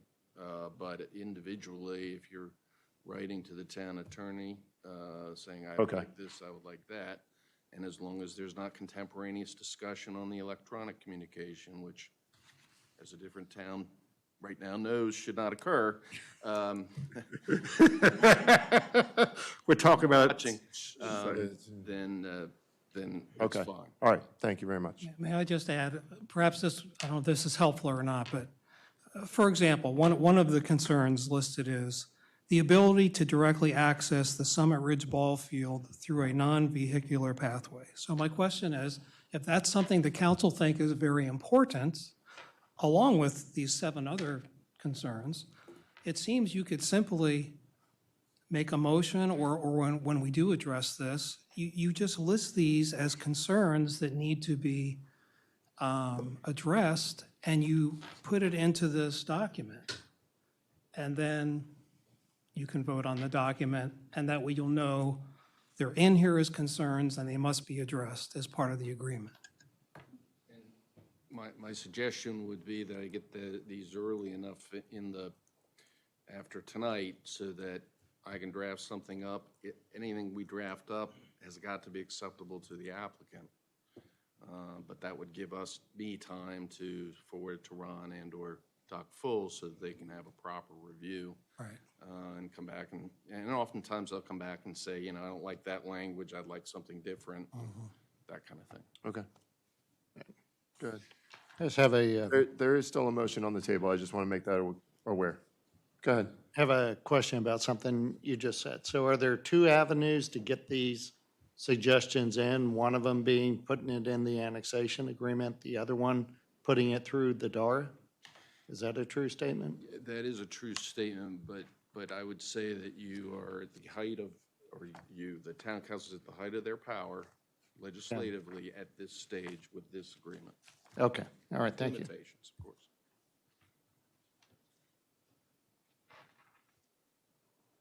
Okay.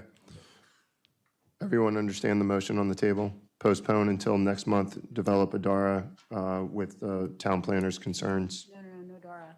Add the concerns. Oh, to add the annexation. concerns. Okay. Okay. All those in favor signify by saying aye. Aye. Any opposed? No opposed. Thank you, Roxanne. Appreciate it.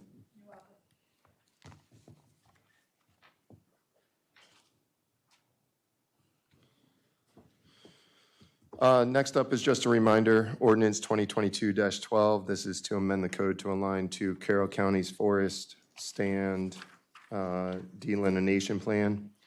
The reminder for the public hearing is scheduled for January 9th, 2023 at 6:30 p.m.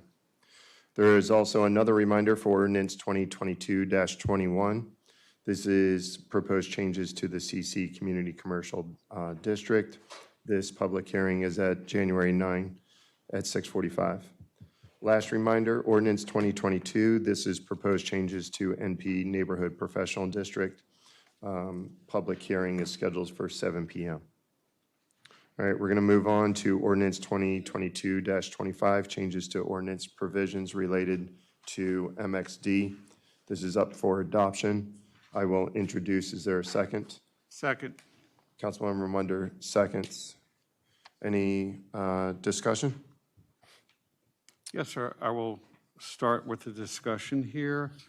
I brought this forward, and I have been listening to what has been said at the Planning Commission and here, and I did have some sets of proposed alterations, because I believe the Commission Chair for the Plan said, let's see if we can work together on this and adjust to something that might be a little bit more favorable to all parties involved. So I will go through my potential suggestions here, and I'll be open for discussion and debate on this topic that both sides of the argument has said it's important to them.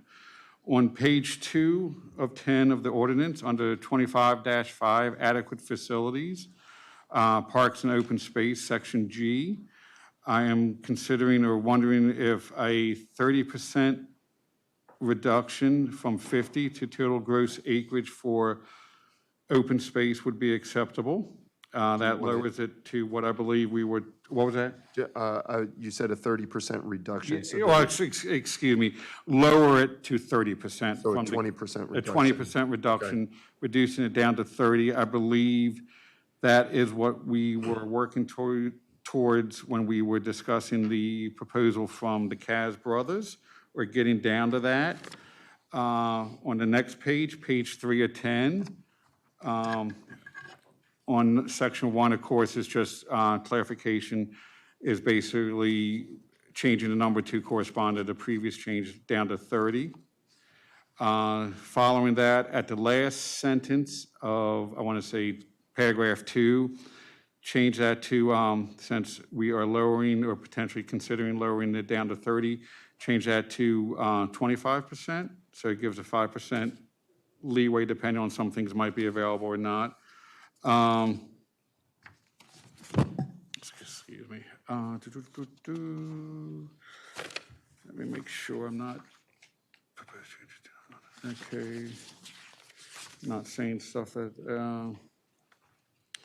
on page 6 of 10, the proposed change of, okay, sorry, I'll wait till everybody You're good. Okay, I just don't want to rush so people can see what I'm talking about. Under non-permitted uses, section 4 is just consolidating business that primarily sells tobacco products, cannabis for personal recreational purposes.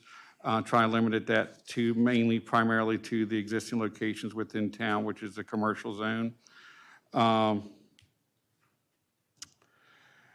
Also, What did you want that to say? nothing, I'm just saying that's why it was being done, just in case someone has some changes. I am leaving net developable in under minimum usage percentage guidelines, because I believe net does allow for a more realistic density of it, and everything I've been reading regarding approval of land has been, you should never use gross, you should always use net in calculations for density, primarily due to the fact that gross, I want to say, skews the amount of units that could be developed on it. On the density on page 7 of 10 under H, I have had some contact from citizens saying the 8 to 12 range is still a little bit high, would it still allow? So I'm willing to change that to like anywhere between 8 to 10 units per net developable acreage shall be permitted. That way it does allow some flexibility, some collaboration between the town and any potential developer for parcel. Variety of lot types, which is the next one, which is 3, which sets like, I want to say a certain percentage of the type of units that would be allowed for the space. I did take that from existing code. I still think it would be wise to leave it, but I am also considering that is a point of negotiation here at this table. So we could potentially get a collaboration of going, what is beneficial to the town? The number of units at this time might change over time for what be available or what the market could accept, but I'm willing to listen and talk, but I believe it is beneficial to the town to have some type of percentage of requirement of the type of units in there, albeit either the number of units or percentages, because that still allows for flexibility and collaboration amongst the town and any potential developer. Section F, below 3 on page 7 of 10, since there seem to be the plans and again, collaboration and flexibility, I'm willing to say a maximum of potentially 200 units for multifamily. I mean, we can leave it at 150, maybe take out, if considering including any units in a hotel is too restrictive, I'm willing to negotiate and take that out and just maybe leave it at a maximum of 150 apartments or multi-family dwelling units. The lot size, width, and yard density or requirements in section G, starting in section G on page 7 and 10, I believe is needed. And upon research in other counties and things, Frederick County does have these type of requirements in their mixed use code. It just doesn't have it as specific. It says basically, it refers it to the code that requires setbacks, minimum lot sizes, and things of that nature. I just put it a little bit more specific, and these, again, as I said during the Planning Commission meeting, these are already existing setbacks and codes in all other, I want to say, zoning classifications in town regarding townhouse developments and single family and things of that nature. I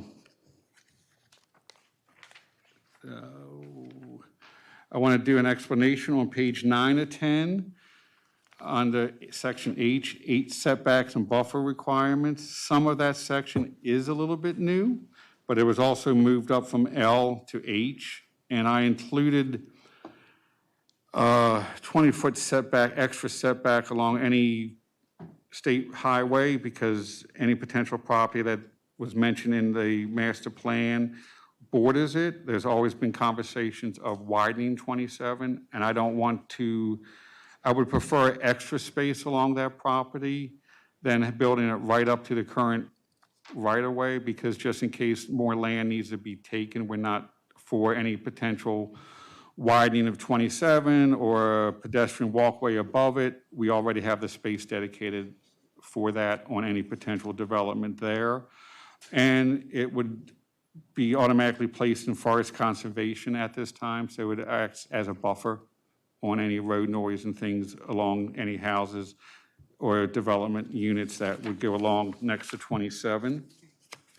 And that is it for my changes, but I also want to remind some council members here, if my memory serves me correctly, that when this was first introduced, I believe back in August, I believe some comments were made that if the plan at that time fell through, that we would be willing to discuss this. The plan that was up for approval or we were reviewing at that time is no longer in existence. The only thing that has been submitted is, the best I can say right now, is a drawing, a sketch. And we are scheduling the date of the charrette will be announced later at this meeting for that. And a charrette is basically for the public to come, offer changes and suggestions. So there will be changes to the plans. We might as well try and prove it. Start at a realistic starting point that I believe, from hearing discussions from the public, that at least this might be a little bit more palatable for a starting point for discussions and for the charrettes, and go from there. That's it. As mechanics and other people says, the flame suit is on, so please try not to torture me that much with any comments or concerns, and I'll be trying to respond back. Thank you. Thank you, Councilmember, for your time. Any other comments? Yes, Council President, Sure. thank you. So this is an ordinance that's on the agenda. It says for adoption. And so I guess I was expecting us to specifically focus on, you know, we might have comments, but this is for adoption. So any wording changes would be put forth as a motion for an amendment for a vote this evening. The first comment. Second global comment, as we've heard from various citizens and speakers this evening, you know, we're in the middle of a process. We're in the middle of a development consideration process for the Beck property. And I feel like we're changing the rules in the middle of the game. The game has already started, and now we want to change the rules. And I think that would be, put us on a bit of questionable grounds as far as fairness of process to all of our citizens, property owners, as well as citizens who may be living around that property. As I heard and as we were all aware, the current MXD ordinance was worked on for months upon months upon months to probably well over a year. Most of the people who worked on that, bought into it, blessed it, signed it, supported it, are in this room. And so I just don't understand why we are now changing the rules of the game. I don't think it's consistent with good governance and a good process. This isn't about me as a council member being pro or anti-development or anything about this specific property. It's about process and fairness of governance. And then I'll leave you with this. I believe that the town has all the tools and resources in place to proceed and be able to make a decision on supporting a pre-concept plan for the Beck property. In our regulations, the statement in 98-61 says The pre-concept sketch layout plan and pattern book shall be evaluated based on the purpose and objectives of the mixed-use development as outlined in, then it gives the various sections of the ordinance for mixed-use districts. So I think the way that the ordinance is written and the way that the purpose and objective statements are written in a qualitative manner, I believe as a council member, I have the flexibility in using these in my decision-making process as to whether I'm going to support or not support a pre-concept sketch plan.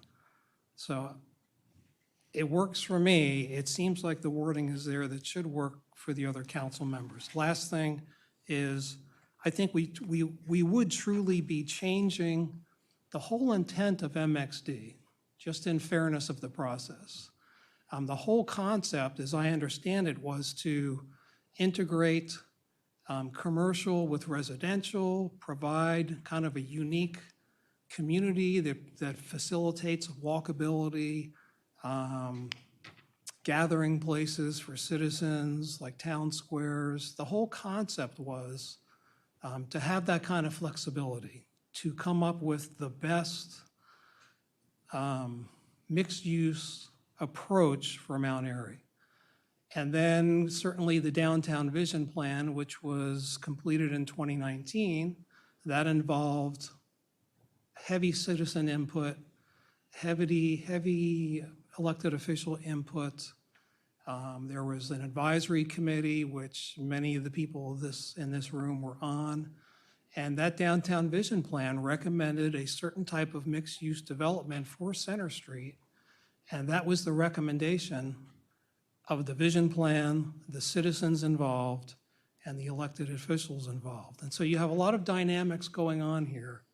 But just again, to bring it back, and I apologize for being wordy, but I think we're changing the rules in the middle of the game. All the tools are here for us to be able to make a decision as elected officials as this process moves forward. I would ask that the process move forward in an apolitical manner. That is, the town planner, the town staff, whoever sets the dates and the process for the charrettes, the workshops, et cetera, they should be driven by the appropriate pace. They shouldn't be rushed because some people may want to push the process until after the election. They should not be expedited because some people want to see a decision before the election. They should follow the process that's appropriate in terms of governance so that it's not accused of any biases or prejudices. So that's my story. Thank you. Thank you very much. Councilwoman Reed or Councilwoman Galletti? I have no comment. Councilwoman Galletti? Yeah, I just have a couple comments. So if I heard correctly, the discussion to create MXD started in 2015. Is that what I heard? 2015, Roxanne? Somewhere around there? Okay, so you're talking at 5 to 7 years, August of 2020, previous council to me getting in and Councilmember Demoter getting in, it's unanimously approved. No. He was here. Oh, Demoter. Demoter, we weren't here. I was the only one. You were here. When it started back in. Oh, yeah, you weren't there when it started. I'm talking about when it got approved, 8/3/2020. You all Yes. voted to approve it. Yes. So this is changing, and I know, Councilman Munder, kudos to you because you're very detailed, thank goodness, because you do a lot of research and you get a lot of information and facts.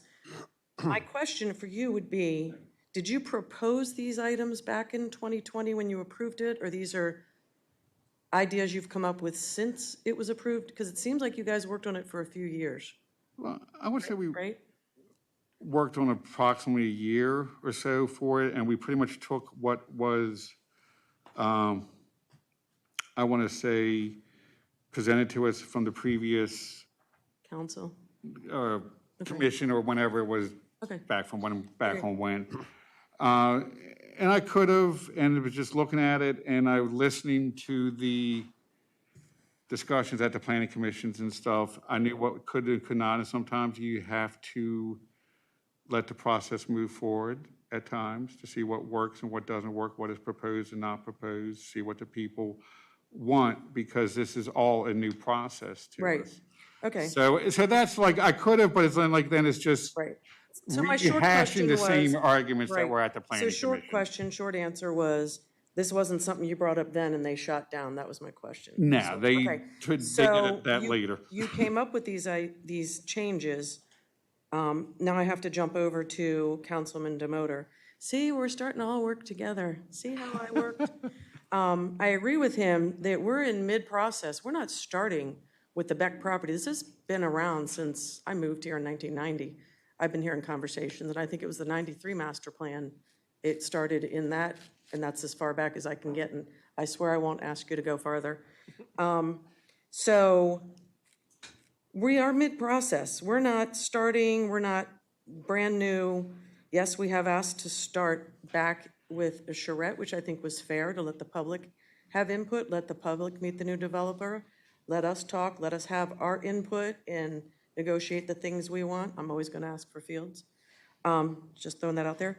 So I feel like we are mid-process and we're trying to change the rules. I do have to agree with Councilman Demoter on that I feel like we're trying to change the rules. So I think we need to be, I like that word, apolitical about this. And I am not a politician. I just want to let y'all say that right, hear me right now. They all know that. We have to be not political with this, and we got to let all that go. And we have to look at the process. And I go back to something Councilman Demoter said when we were talking previously about the other issue, the annexation, is proper procedure and process. So I'm looking at this, and I see that it's been through the Planning Commission, and they voted for an unfavorable recommendation. And I have to ask, do you recall, was that a unanimous unfavorable? It was Roxanne? unanimous. It was unanimous. So I'm looking at a unanimous recommendation for unfavorable. So I just want to point that out, that it's going through the process and it's getting through the stages and it's gone into your commission for that. So those are just my comments, that's all. All right. Did you, if you wanted to, Oh, yeah, I have I'll- comments, but you can go Okay. ahead before you forget. Well, Yeah. I want to say, Councilman Galletti, and it's like, everyone keeps saying we're in the middle of the process, which, process of what? Approving a plan for this? But the question is, when does the process start and stop? Okay? One plan was pulled, the developer changed teams. At the Planning Commission, when this was mysteriously, when the day of the hearing on this, mysteriously, a plan was presented. No one had seen it. Nobody saw it. I even offered to say, okay, I'm willing to delay this. Let's look at the new plan. Let's give the new plan a time. As soon as the Planning Commission voted to not recommend favorability on this, by the end of the meeting, that plan was pulled by the applicant. As soon as they got what they wanted, an unfavorable recommendation, the plan was pulled. So now, a month or so later, another plan was submitted. So so fool me once, fool me twice saying comes in to my mind. So the question is it just another game to maintain, to have something that could potentially be considered favorable to a developer, which is this as currently drafted, upon researching and looking at other things, other counties, it is more, a little bit leans to more favorable to a developer. I'm just trying to level the playing field, maybe put it a little bit, lean it more towards the town and the citizens. And as you said, try and work together from a logical starting point of what can be achieved on that property, instead of having back and forth for months at the charrettes or other things, just to get down to somewhere where this would probably end up being somewhere along that. So I'm concerned that if we don't approve it, they'll just keep submitting plans, something's pulled, something, so we will always be in the process. But right now, we have not even started looking at what is currently submitted. So if we approve this tonight as recommended changes or amendments, I'm willing to make a motion to approve something or put out there amendments to this original ordinance, which happens all the time. I'm not against that. But what I'm indicating is that if we just keep saying, not said, we need to start this over, this is what we need to approve, this is the number of units that we believe is there. There are other concerns with the application that has been here. Hopefully, Councilman Demuda might bring that up later regarding some natural resource availabilities there. So by my calculations and what other things, the numbers that I have worked very hard on starting off with is a logical, realistic starting point for that. And it provides flexibility. It's not setting, it needs to be, townhomes here, X, Y, Z, there. A developer can design the property how they want, put things where they want. It's not canceling the roads as was brought up. It's not limiting or eliminating or nixing any connections that the town could use. I'm not denying some. Some connections are not needed or not worth it, but also looking at what was out there, we're back to square one where we were with CAS. I'm not sure if anyone has really looked at the plans that were presented back in October, but a lot of the things that we didn't want in the previous plans submitted by the previous development team were put back in. Some were worse on this. So let's just do this and say, here's the starting point. These are the inflexible points that we need. It will allow for senior housing. It will allow for other things. I said what I'm willing to negotiate and change on, but I'm concerned that if we don't do it, they will just keep submitting plans after plans after plans just to say the process is in the middle. And one more comment to what Councilman Demuda said about the tools are there. I believe when MXU came up for the things, everyone was having trouble discerning what was proper for green tree. This at least takes the uncertainness out of the decision making and sets it meets this, doesn't meet that. So I'll let Council President Poirier have his comments. All right, thank you very much. You're welcome.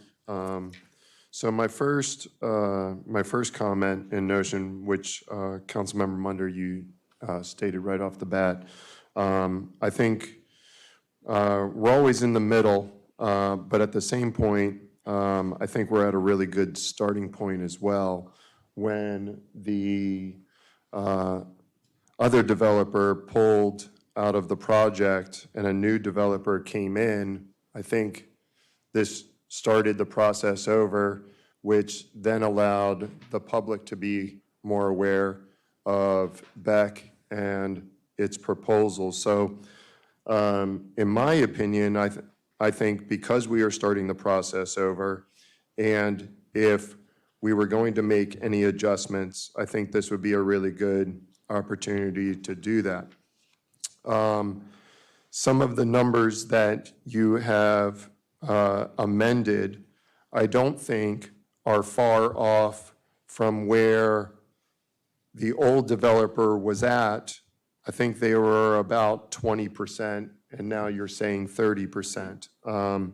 I do agree that 50 almost puts you back at, half and half, and that is quite an amount of open space for the property, and I don't think it achieves what MXD is being used for, or the purpose of MXD when we were thinking about that when I approved MXD. So I am liking the 30% rather than the 50%. Councilmember Demoter, if I can just address some of the things that you were talking about. You were talking about the MXD vision plan and the walkability.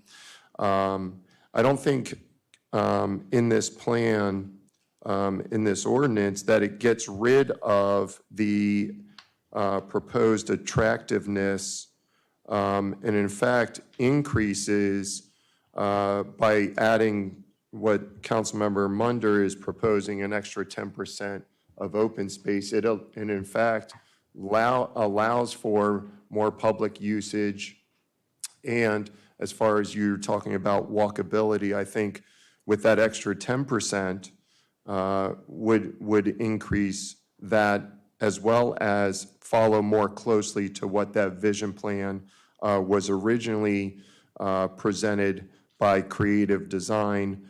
I would say, I think probably 5 years ago, maybe even 7, Design Collective, sorry. It was released in like Yeah. February of 2019. Okay. Right? All right. So No, I'm sorry.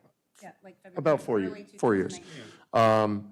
I do agree with Councilmember Demoter when he was talking about MXD, with it being in the charter, with those 5 standards. They are very general. I think all of us have had a little bit of taste about how general they can really be. They don't really give us any direction, and we can continue on through this process of continuing asking for, and you're not following this, and you're not following that. And I agree. Those were certainly put in there for a reason. When we were looking at MXD, we still have that as a backup plan. Councilwoman Galletti asked Councilmember Munder a question, and I think he really did not mention the most important part, which is the setbacks that are not in MXD. They are in other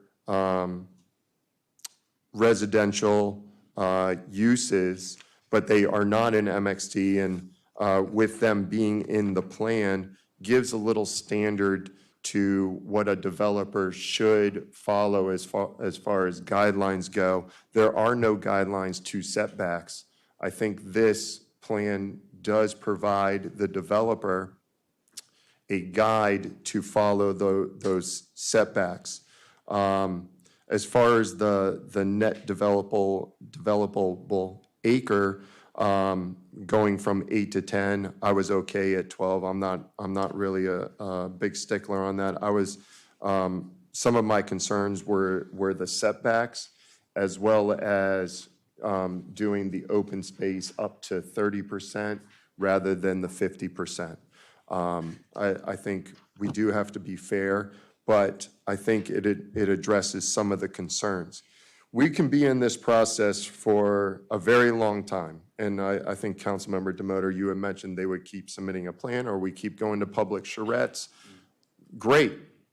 The more that the public goes through this process and argues their points, and they get to hear what the public is saying, they're going to start to follow that. So have 30 public charrettes, go for it, before it comes to us and we actually see a plan that we want to. Green Tree was a little bit smaller. I think they followed everything that we had asked for, even all 5 of us. Beck is a different animal. I think we need to hold a little bit more control. I hope the public certainly attends those charrettes, and I think Councilmember Munder will throw out that date here when he gets to his report. But those are my comments. We do have some proposed changes, so I do want to get those onto the board before we vote, since we've all had a discussion. No other real changes have been proposed. So Councilmember Munder, do you want to make an amendment? And then we'll do a second, and then if there's any other discussion. Yes. Just to clarify Tom, would I have to, in the proposed amendment, say what I want in, or amendments, or how could I word that the best? So it would be a motion to approve ordinance 2022-25 with the following amendments, and then you would do one at a time so that we can make sure we get that taken down. Okay. I would like to make an amendment to propose the approval of ordinance number 2022-25 with the following amendments. Was that the correct first wording? Sounds good. Okay. That, as I mentioned earlier, page 2, under section 25-5, section G, replace 50% with 30%. Again, on page 3 of 10, just changing it from 50 down to 30. I believe the next change might have been a reduction down they could make a request for alteration in the open space down to 25%. So 45 to 25. 45 to 25 in paragraph 2 on page 3 of 10. Let me get to the correct page. I would like to also do the amendment of, on page 6 of 10, section F, paragraph 1, leave it, leave. It's already been changed. Okay, I just want to make sure net developable, put in there. Next page, page 7 to 10, paragraph H, section 1, if I'm saying it all in proper order, change from down to lower, take out 12, lower that to 10 units. Same thing with net developable acreage. I would have liked a little bit more guidance of thought on the variety of lot types and property, but I believe we do need to leave flexibility to any potential developer that would purchase MXD, and that can be worked out in the charrette stages and things of that nature. So it does let the public speak of what they want. So I'm willing to strike, I guess, section 3, paragraph A through E. Okay. I believe, and then alter the numbers as, the lettering as accordingly. I would say in the current paragraph F, put that a maximum of anywhere between 150 to 200 units of multifamily dwelling. So, so when you crossed off 3, is that going to be changed to 3? Will that letter F be changed to 3? Or do you want to keep the 3 with the following criteria, make F A? I would keep, what you just suggested, keep 3 and make that F A. Okay, all right. So we crossed off A, B, C, D, E. We're going to make F A. A. Okay.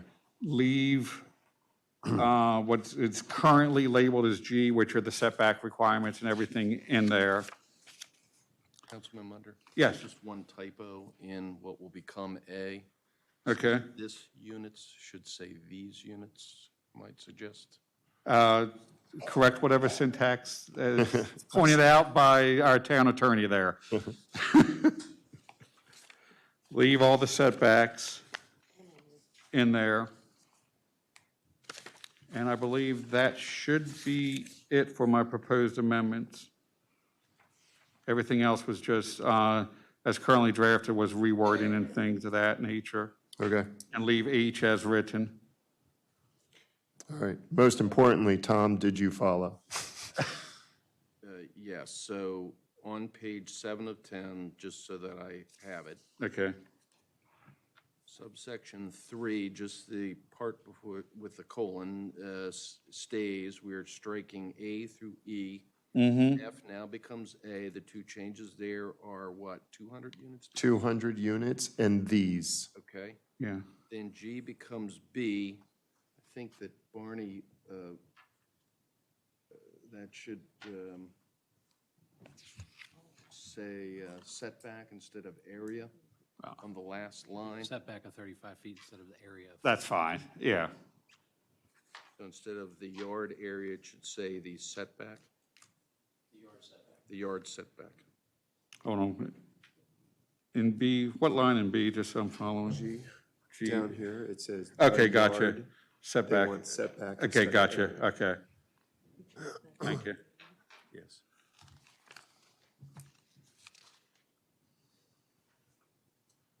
And then H becomes C. Councilmember Poyer. Sir? On page 9 of 10, the last word in H, I think, should be easement. The extra 20 feet shall be placed in a forest conservation easement. Yeah, that's, Sir, where's that, John? It's 9 of 10, H, last word. The last word should be easement, I think. Easement. Okay. yeah.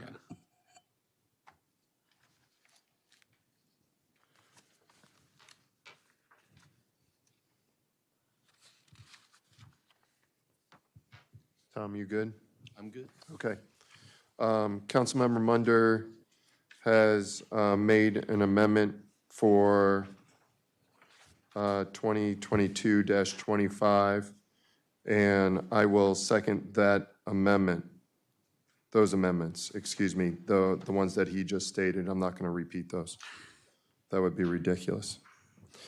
All right, we'll go ahead and do a vote on those amendments. All those that approve the amendments that Councilmember Munder just read off signify by saying aye. Aye. All those oppose? Nay. Nay. Nay. David, you got that? All right, perfect. All right, thank you very much. We will go ahead and move to ordinance 2022-26. This is to convey town-owned real property in exchange for transfer of real property for purpose of designing and constructing roundabout. This is up for an adoption. I will introduce, is there a second? I'll second. Councilwoman Reed seconds. All right, any discussion or questions or comments? I think, isn't it up for adoption? It was reintroduced last time. Yeah. So I think your motion said you're moving to introduce it. You may have meant moving to approve. I'm moving to approve, sorry. I read it right off of, it says adoption. Sorry if I mispronounced something, I apologize. That was a motion for adoption. Sorry about that. There was a first, there was a second. Any comments, concerns, discussion? This, more question to Tom, we're dealing with two different parcels here tonight.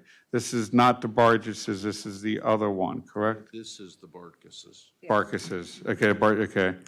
And the terms are an exchange of property, basically, plus compensation to the Barkises of $10,000.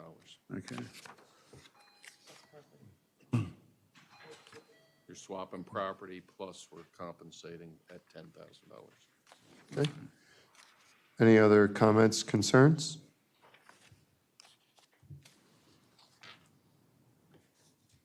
All right, not seeing any. All those that approve ordinance 2022-26 signify by saying aye. Aye. Aye. Any opposed? I just have a technicality question. I didn't want to interrupt that Thank you. vote. So the amendment to -25 was rejected. Doesn't that kick it back to having a vote on 2022-25 without the amendment? Well, Or is it dead? so I think there's some phraseology that went a little awry there. There was a motion to approve ordinance 2022-25 with the following amendments. They were enumerated. Yeah. So that was the motion on the table. There was a second to that, that may have come out as their second to the amendments. Right. The second to the motion would be a second to the motion to approve 2022-25 with the following amendments. Okay. And I think that's what got voted on. I just want to make it We clear had that done was something like that either last month or the other month, and that had overridden the original one. And so we did not vote on the original one. We only voted on the one that had the amendments. So it was my understanding that because we had made those amendments, that was the one that we voted on. That's correct. So the prior meeting, what happened was there was a motion to approve the ordinance as written. Then there were suggestions to amendments, and I should say that the motion got seconded. Then there was discussion, suggestion of amendments, which the movant, whoever that was, accepted. So then there was the motion to approve as amended. That's why you had this sort of two-part process, I believe, if I'm going from memory. Yeah. That's fine. I just want to make sure we weren't leaving something in limbo. Thank you. Thank you. I appreciate, anytime anybody has any comments. I am not perfect by any means of the imagination. And Mayor, you have sat in this seat, and it's a hot one for sure. I'm sorry, I'm confused.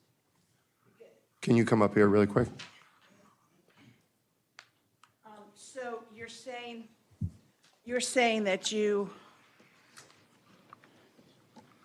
25. original amendment without the amendments? Mhm. No, the Twen- Was- 25 had amendments. Right, 25 had amendments. So the whole thing has been turned down. Correct. Okay. I got a little confused, I'm That's sorry. okay. No problem. So did I, so. So did probably 40 other people. All right. We're going to move on to ordinance 2022. I see police station, but my next thing is 33. Oh, thank you very much. All right. Man, that freaked me out a little bit. Ordinance 2022-30, this is a budget amendment to add $2 million for the Mount Airy Police Department for a new police station. This is to schedule a workshop. All right, check your calendars. I just make one comment while you are checking your calendars. 'Cause Sure. I agree with setting up the workshop, but I think the workshop should be more general about building a police station. So in other words, I don't want to tie us to the ordinance and not be able to talk about options of how to get it done. Okay. If this ordinance fails, then we still need the police station. So I'd rather keep it general so we can talk about it. Sure. I think that the purpose of the workshop related to the ordinance is to talk about possibilities for financing it. That's fair. Katie? Hi. I have a suggestion. Oh, I'm all for the workshop to open the discussion about the police station and how we're going to go about it. I'm all for that. But we are moving into the next budget cycle. So I don't know that a budget amendment this kind of like late into it, especially considering that you're going to workshop it, so then that's another month.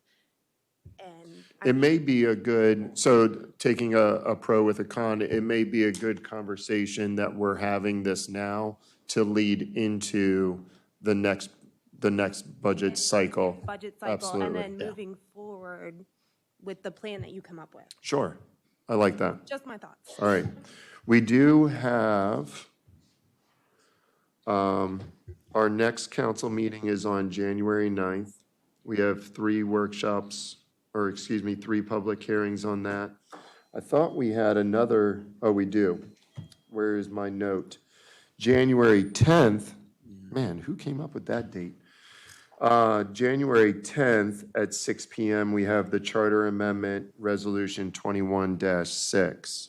And just as. I'm just joking, I came up with that. No, date. I'm saying the 19th, January 19th will be out, because that is the charrette for Beck. Okay, all right. Surprise. So if we can do maybe the week of the 23rd? Hold on. Yeah, planning Mayor. meeting should be the 30th, correct? Yes. Only thing we have is EDC on the 25th, or I would have the, only thing commissioned to my knowledge is EDC on the 25th. Okay.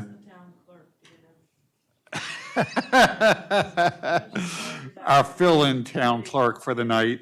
What Is the about, 24th okay? 24th is a Tuesday. That works for me. 24th is good for me. Okay. We're going to go ahead and schedule the workshop session, ordinance 2022-30 for the $2 million for the Mount Airy Police Department new police station. This will take place on January 24th. Are you guys okay with 6 o'clock? Thank you very Yes. much. Town hall, I take it. Yes, town hall, unless we want to try liquidity. I do not Are they open think on that we Tuesdays? need you there, Tom, but I would like to have David there. They haven't upstairs. And the chief, wherever the chief went. So, oh, there you are. Okay, A food truck. All right. that's right, and a What time food did I truck. say? 6 PM? Okay. Wait, what day? The 24th. Oh, shoot, okay. Are you okay with that? Yeah. Okay. All right. Thank you, everyone, for your flexibility. Appreciate it. We're going to go ahead and move on. This is ordinance 2022-33. This is a budget amendment to purchase a mower for $11,000. This is for adoption, and I will introduce. Is there a second? Second.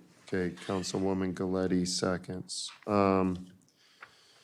David, I don't know how much information you have on this. I'm not sure if Brian talked to you beforehand or not, and if he did not, then we'll go along with it anyways. Who cares? So up at the, he did? He did. Okay. Up at the top, the first whereas statement, it says that, the town previously purchased 2 Toro mowers. One in the fiscal year of 2017-18, and then the other one in 2021 and 2021-22. And then the next one, it says, they have continuously proved unreliable and endless maintenance. Now, the 2021-22, we're getting rid of 2 mowers for now only 1 mower. Correct. Is this a brand new mower? The one we're getting? Yes? Yes, Okay. and it is a better quality. Well, yeah, right? So Exmart is more commercial than a Toro. Toro is like for 3 acres of a private homeowner versus an Exmart. I'm just really disappointed in the 2021-22. That's a little disappointing. And I'm not going to be specific. I had the budget sheet earlier. I'm not going to pull up how much we spent on that mower. And then we got to turn in both of them to get 7,500. Now, is that 7,500 also being used to help purchase, or we got to spend 18,500 on this mower? The problem with this, what I call the lemon, Okay, was it spent more time going back and forth to the shop than it did mowing. okay. And sometimes that happens. And it just, we looked at the maintenance side of this, and it was just throwing good money after bad. Okay.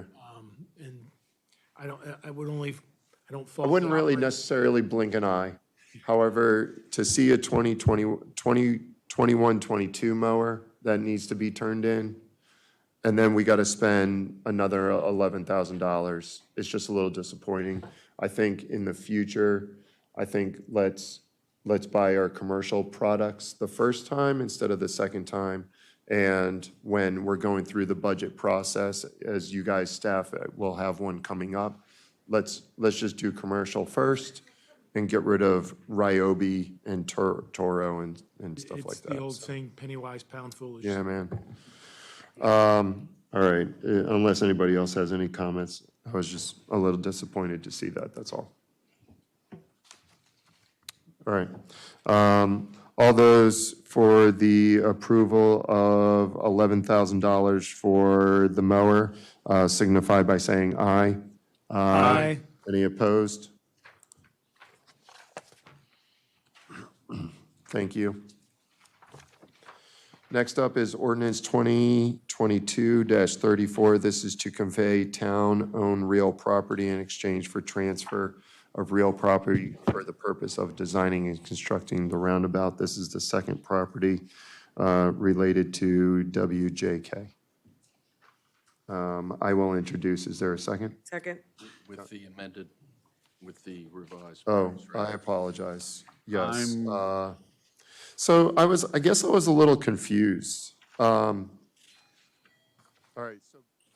Before I introduce, I'm going to take back my introduction first, and I have just a general question. So Tom, I have this one that says ordinance 2022-34, which seems to be applied to WJK. Right. And then I crossed off 35 on this, and I feel like it's talking about, like, there's this paper, and then there's this, 2022-35, and then I feel like we got rid of the traffic circle or something, like, in this. Like, now we're talking about capacity, yield, and water, and I don't. That's a whole new one. That's a new ordinance. That's a whole new Council President, ordinance that was just put in, that we just got. Look, it's paperclip, though. It's not. I'm sure if it you is take the not part of paperclip off, it's my two traffic different circle. ordinances. Could I get the town administrator? I get it now. Town administrator has the talking stick. Jason, the blame is right here.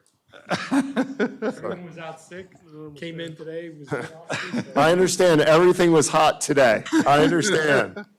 I'm not blaming anybody. I'm the one confused today.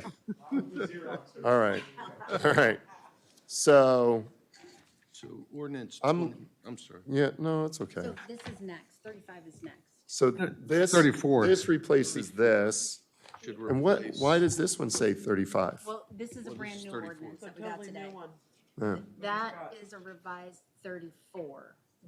the So this original- really shouldn't say 35 at all. Right. Yeah. It should say Oh, someone wrote, You're confusing yourself.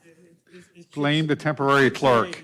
New topic. it should say new 34 instead of new Okay, 35. let me just make sure. The problem. Okay. All right.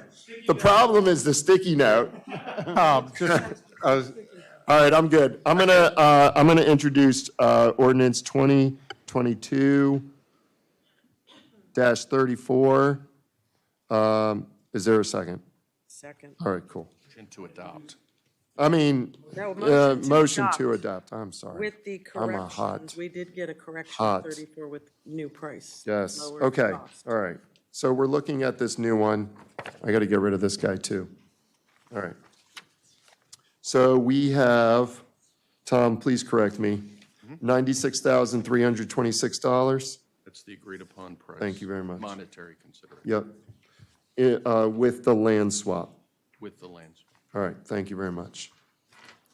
All right, and Councilwoman Galetti seconded it in case you missed that one. Okay, any other discussion, comments, concerns, minus my confusions?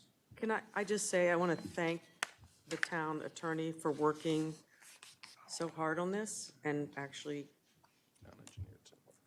engineer, town planner, town administrator. Town staff. Slash town clerk, town staff. But really, in the last month, he's really worked hard to get us a fair market value price. So he did due diligence in working fiscally responsibly, so thank you. I think we all agree on that statement.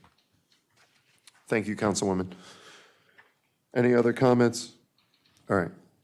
All those that approve ordinance 2022-34 with the new one here, signify by saying aye. Aye. Any opposed? All right, thank you for your patience with me. All right, next up is ordinance 2022-35, actual 35. This is wellhead protection. This is for introduction. Would someone like to introduce? I will introduce ordinance 2022-35, wellhead protection. Councilmember Munder introduces. Is there a second?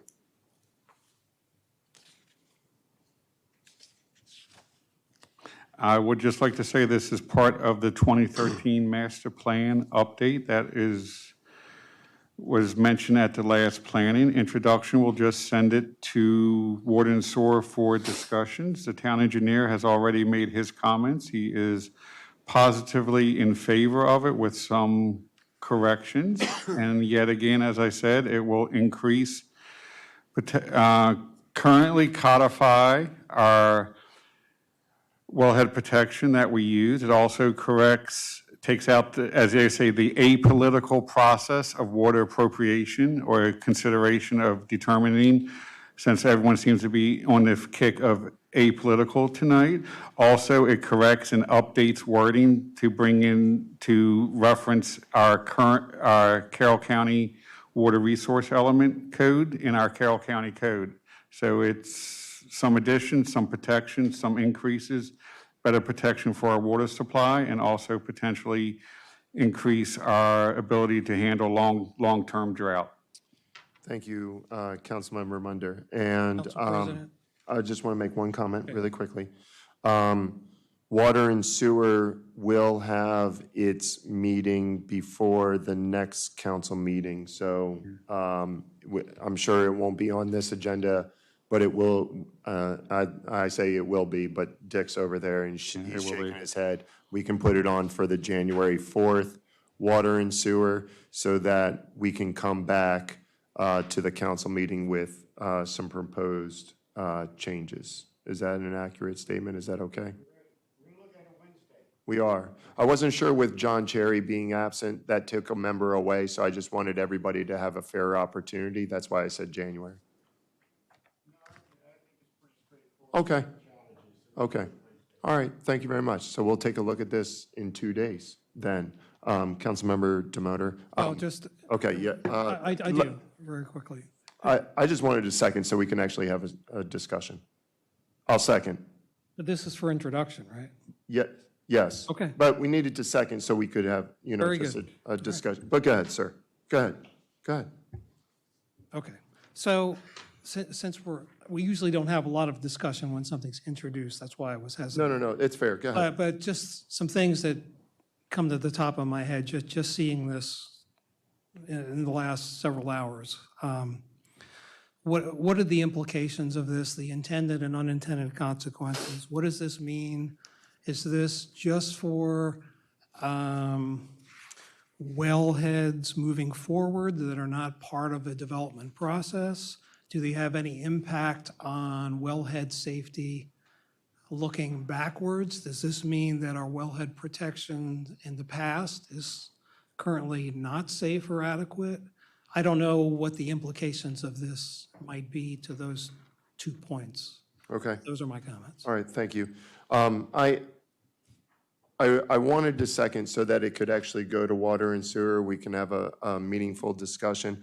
I also am a big proponent. I think everything, I really do think everything should be seconded so we can at least have a discussion. I'm not a big fan of just killing something at the table without actually discussing it. So we'll actually vote on this in January. If you want to approve or not approve, then we can actually do that. But at least this gives us an opportunity for it to go to Water and Sewer. All right, thank you. Thank you. Those are my comments. Okay. Next up is a Charter Amendment Resolution 2022-3. I'm not sure if this is official language, a blackout period during elections. Yes, that would be considered the better term for it. Or- Okay. Yeah, it is what, yeah, that could be considered official. Okay. Okay.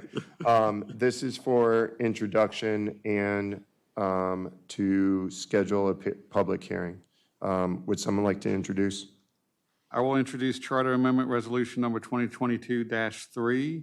This, again, was brought to me by a member of a commission. I thought it was a good idea, so I brought it forward. It is, I want to say, not imitating, but I believe the County of Frederick already does this type of things on their Board of Commissioners. It's a great idea. We should take a serious look at it and hopefully vote for it, because it does make sense. All right, thank you. And it just has to be a charter. I know we've done a lot of charter, but since it deals with legislative procedure, Tom and I would discuss, and that was about the only way, the best way to do it. All right. I'm going to second this with the notion that I am not a fan of this. But we'll get some public hearing and then we'll vote on it later. All right. Can we, can I do this February? Yeah, I mean, do we need, What's the number of days here that we're looking at? 1, 30, 60. Is that too far? Okay. Okay, perfect. The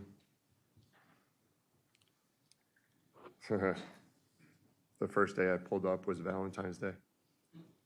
I'm available. yeah, you are now.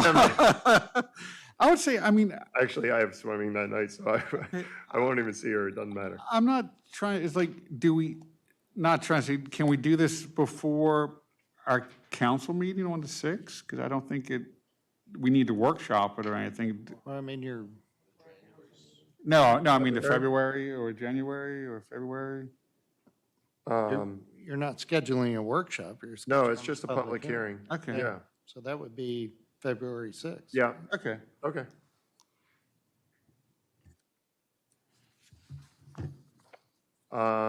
We'll make, oh, this is my only one? We'll do 7 o'clock. Well, we do have January. I can give you some more. No. Okay, just I got checking. 3 in January. Where have you been? No, I said I can do some more work in January and have some more in February. All right. All right, so this is February 6th, 7 PM for the public hearing. Okay. Is there a member of the task force? There's not tonight, however, Len is here, Barney is here to give us a status, and I can talk about a couple things that have been going on. Can we just, the last couple of months, we've gotten an email that have provided some of that. Can we try to just keep that up to date, if you don't mind? Yeah, that's fine. Okay. Any status update? I don't know who's going to give it. Whatever. If Barney can give us a discussion on the structural assessment, and where we are on that, that'd be great. Okay. Yeah, the structural engineer was waiting for input from all the core samples and the testings. That I think she received like just less than a week ago. And she was gonna try to throw some kind of summary together. I was like, take your time, write a report, not give a half a report. So I think at the January meeting, we'll have that ready for you. I told him not to even send anything for this meeting since it wasn't going to be complete. Okay, and then the other things going on with the task forces are still fundraising, and I'll mention that in my report, their next fundraiser. And then they also, if you haven't driven past, the Flatiron is totally decked out for Christmas and looks wonderful right now. So they do not have a meeting scheduled on the books for January, but I suspect they'll put one together, and their last meeting was November 16th, and I was there as well as Council Member Galetti. Did you have anything? I'll just have some more when I do my brief report when it comes around. But that's their main committee. The subcommittees have been meeting nonstop. The engineering, the artistic, they're all fundraising. They're all meeting several times, actually, but I'll have a little update in my report. Okay. Yeah, and if we can just, if you don't mind, if we can keep those emails, just so that we keep all of us abreast of the current situation, I would appreciate it. Okay, I'll ask the chairman to send out an email. Thank you, Mayor. I just want to do a quick reminder for this scheduled charter amendment workshops. We're going to revisit back in January, in the coming January, But we do have one scheduled the day after our council meeting. It's on January 10th for 6 p.m. In January, we will start to look at where we need to go for our chart amendments, and I will have a plan for the council as well as the mayor where we're going with that. But I just wanted to schedule a reminder for that workshop. We'll go ahead and move to mayor, council, and staff reports, and Mayor Hushhour. Okay, thank you. Let's see, I was able to participate. I got a list of the things I participated in, but one thing that I participated in was on November 16th. I went to Linganore High School's mock interviews for senior students, and I think any of us sitting at the council table would be good candidates to participate in that next year. And there's a couple members of the audience as well. Bill, Rick, you guys would be great at those, and I'm sure anybody who's willing to go out there and talk to these senior students, it's nice to sit down and talk with the kids and see what's going on in the mind of a 17 and 18-year-old. On November 16th, we participated in the ribbon cutting ceremony at Liquidity Ale Works with Councilmember Galletti. Munder Demoter was there, and I know you two were busy and were there in heart, which is wonderful, but thank goodness that building is actually occupied. It looks great. Any citizens out there who haven't swung through there for a tour, please do so. And if you see the food truck in the parking lot, they're all amazing food trucks. Whoever brought that grilled cheese truck that was really excellent. All right, going down to my notes, Rails to Trails. The boardwalk is finally complete over on the eastern side of Main Street, leading from Blossom and Basket Boutique over to Watkins Park. If you haven't checked it out, go take a walk on it. It looks wonderful. I see Doc back there. He was with us in 2013 when we started on that thing. So how long does it take to build a trail? A decade. So contracts have been signed, permitting work to begin on the old CSX property. It's on the other side of Hill Street leading into Village Gate. That will remediate the contamination issues. And this section over on the western side of Main Street is primarily being funded through ARPA funds, grants, and bond bills. The Mount Airy Senior Task Support Group, MASS, is now moving forward on achieving the designation of being an age-friendly community.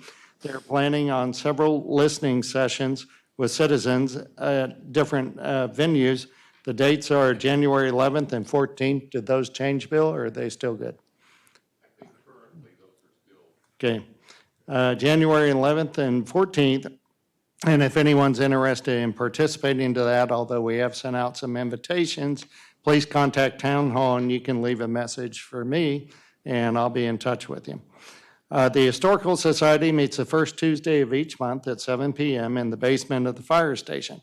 They're currently raffling a gift basket with a value of around $250 in an effort to raise money for the renovation of the Flatiron Building.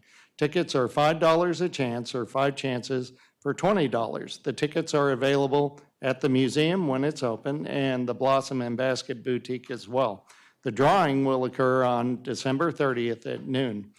Already talked about the Flatiron.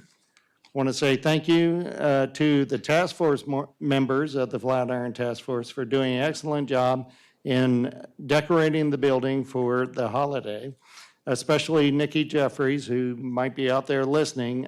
She led this effort, did a great job. I see Lee out there as well. He helped, and I appreciate everyone going out there and getting that building decorated. The First Lady of Mount Airy, yes, that's my wife, is offering story time in the caboose on December 11th and 18th at noon. Please come by and listen to Christmas stories read from books collected through the years. You can call 301-829-1424. That's Town Hall to RSVP, though you may also join without an RSVP. So just show up if you want to hear the story time. You can also watch the story time online live stream through Facebook. The town is assisting the Chamber of Commerce through the promotion of the Holiday Bake-Off on December 8th, beginning at 5 p.m. at Liquidity Ale Works. Enjoy many confections, and this is also the regular business card exchange for the Chamber of Commerce. Jingle and Mingle is on December 9th in downtown Mount Airy from 5 to 8 p.m. Santa will be in the caboose. Bring your phones or cameras to document your children visiting Santa in our historic B&O caboose. W.R. Rudy's Country Store Museum will be open from 5 to 7 p.m. That's a rare occurrence. So if you want to go in there and see his old pharmacy and country store, 5 to 7 p.m. on the 9th. Shop small and enjoy Mount Airy's many businesses. Stop by Town Hall to purchase your 2022 Christmas ornament for $20. And FYI, we do have some previous year's ornaments as well. And if you're a member of a commission, then we're offering that ornament as gratitude for volunteering with the town, so thank you. The annual lighting of the menorah will occur on December 18th at 5 p.m. There will be entertainment and a fun ceremony for all to enjoy, so please come out. Council members, please join us, come up on the stage with us, and we'll get that thing lit. Today through January, swearing-in ceremonies are occurring for those council members, commissioners, county executives, delegates, and senators who were elected in November. Congratulations to all of them. Today, I attended Frederick County's ceremony, and one line stuck with me, and it kind of resonated, and I thought it was worth reading again, and it's from Councilman Steve McKay. He ended his little speech by saying, though we are elected by some, we must govern for all. And I thought that was a pretty good way to end it. So Merry Christmas to all, happy holidays, and have a happy new year. Thank you. All right. We'll move to Recreation and Parks Board. Councilwoman Reed. Yep, the Recreation and Parks Board met on November 17th. We did not have any guests or presentations that evening. On December 16th, there is a movie night at Twin Ridge Elementary. The movie that will be playing is The Grinch, and the cost for the showing is $5. This is a fundraiser that's being organized by a local student to help victims of hurricane, the last hurricane. I think it was Ian. Yeah, in Florida. So I think it's spectacular. If you have time on December 16th, please go show your support. It should be a fun evening, actually. Members of the Parks Board are actually going to go volunteer. So we're happy to support this event. Watkins Park restrooms are closed for the season. Just a note, there is a porta pot, I guess, being installed over there to use while it's closed, but it's closed for, I guess, winterization. The pipes everything had to be shut down. The Windy Ridge multi-use trails, the Pat and Kristen Ellis continue to host trail days, clearing out new sections of the trails. Just a reminder that volunteer hours actually convert to monetary value when they're applying for grants. So if you have an extra, Saturday or Sunday, or you want to go out there and help, I'm sure they'd be happy to receive you. The skate park is currently on hold until the spring. We didn't really receive an update, but we know that they can't do anything over there until the weather gets a little bit warmer. Future discussions are related to Springfield allocation as fall sports wrap up. And the Parks Board is looking ahead towards the budget season, identifying priorities projects, looking at past projects to see what's completed, and looking towards the future, identifying new projects. The December meeting was canceled. The next meeting is on January 19th. And just a shout out for all the volunteers at Turkey Trot. While I organized the event, I wasn't able to attend the event this year, so a lot of volunteers sort of stepped up and kind of played me for a day, hoping that there's a successor in there somewhere, Wendy Rimby, for next year's. But Surprise! Surprise. Dick and I are working on reconciling the financial end of it so that we can announce hopefully at the next meeting what the donation to the net will be. And that will conclude my report. Thank you very much. We'll move to EDC and Planning. Councilmember Munder. All right, I will try and make this quick. EDC was held on 11/17/22 via Zoom. We discussed several topics. The mayor already mentioned the business card exchange, 12/8 down at Liquidity at 5 p.m. So please come down, support a business, and learn about other businesses in town if you are a business or a person here in town. I have some good news. Several new businesses have moved into town, particularly 3 down here on Main Street. 2 are here, 1's coming. Mass Construction, which is a local favorite, has moved to town temporarily at the SK Printing Building while some construction is being done at the location on Long Corner. So hopefully they can stay here next year.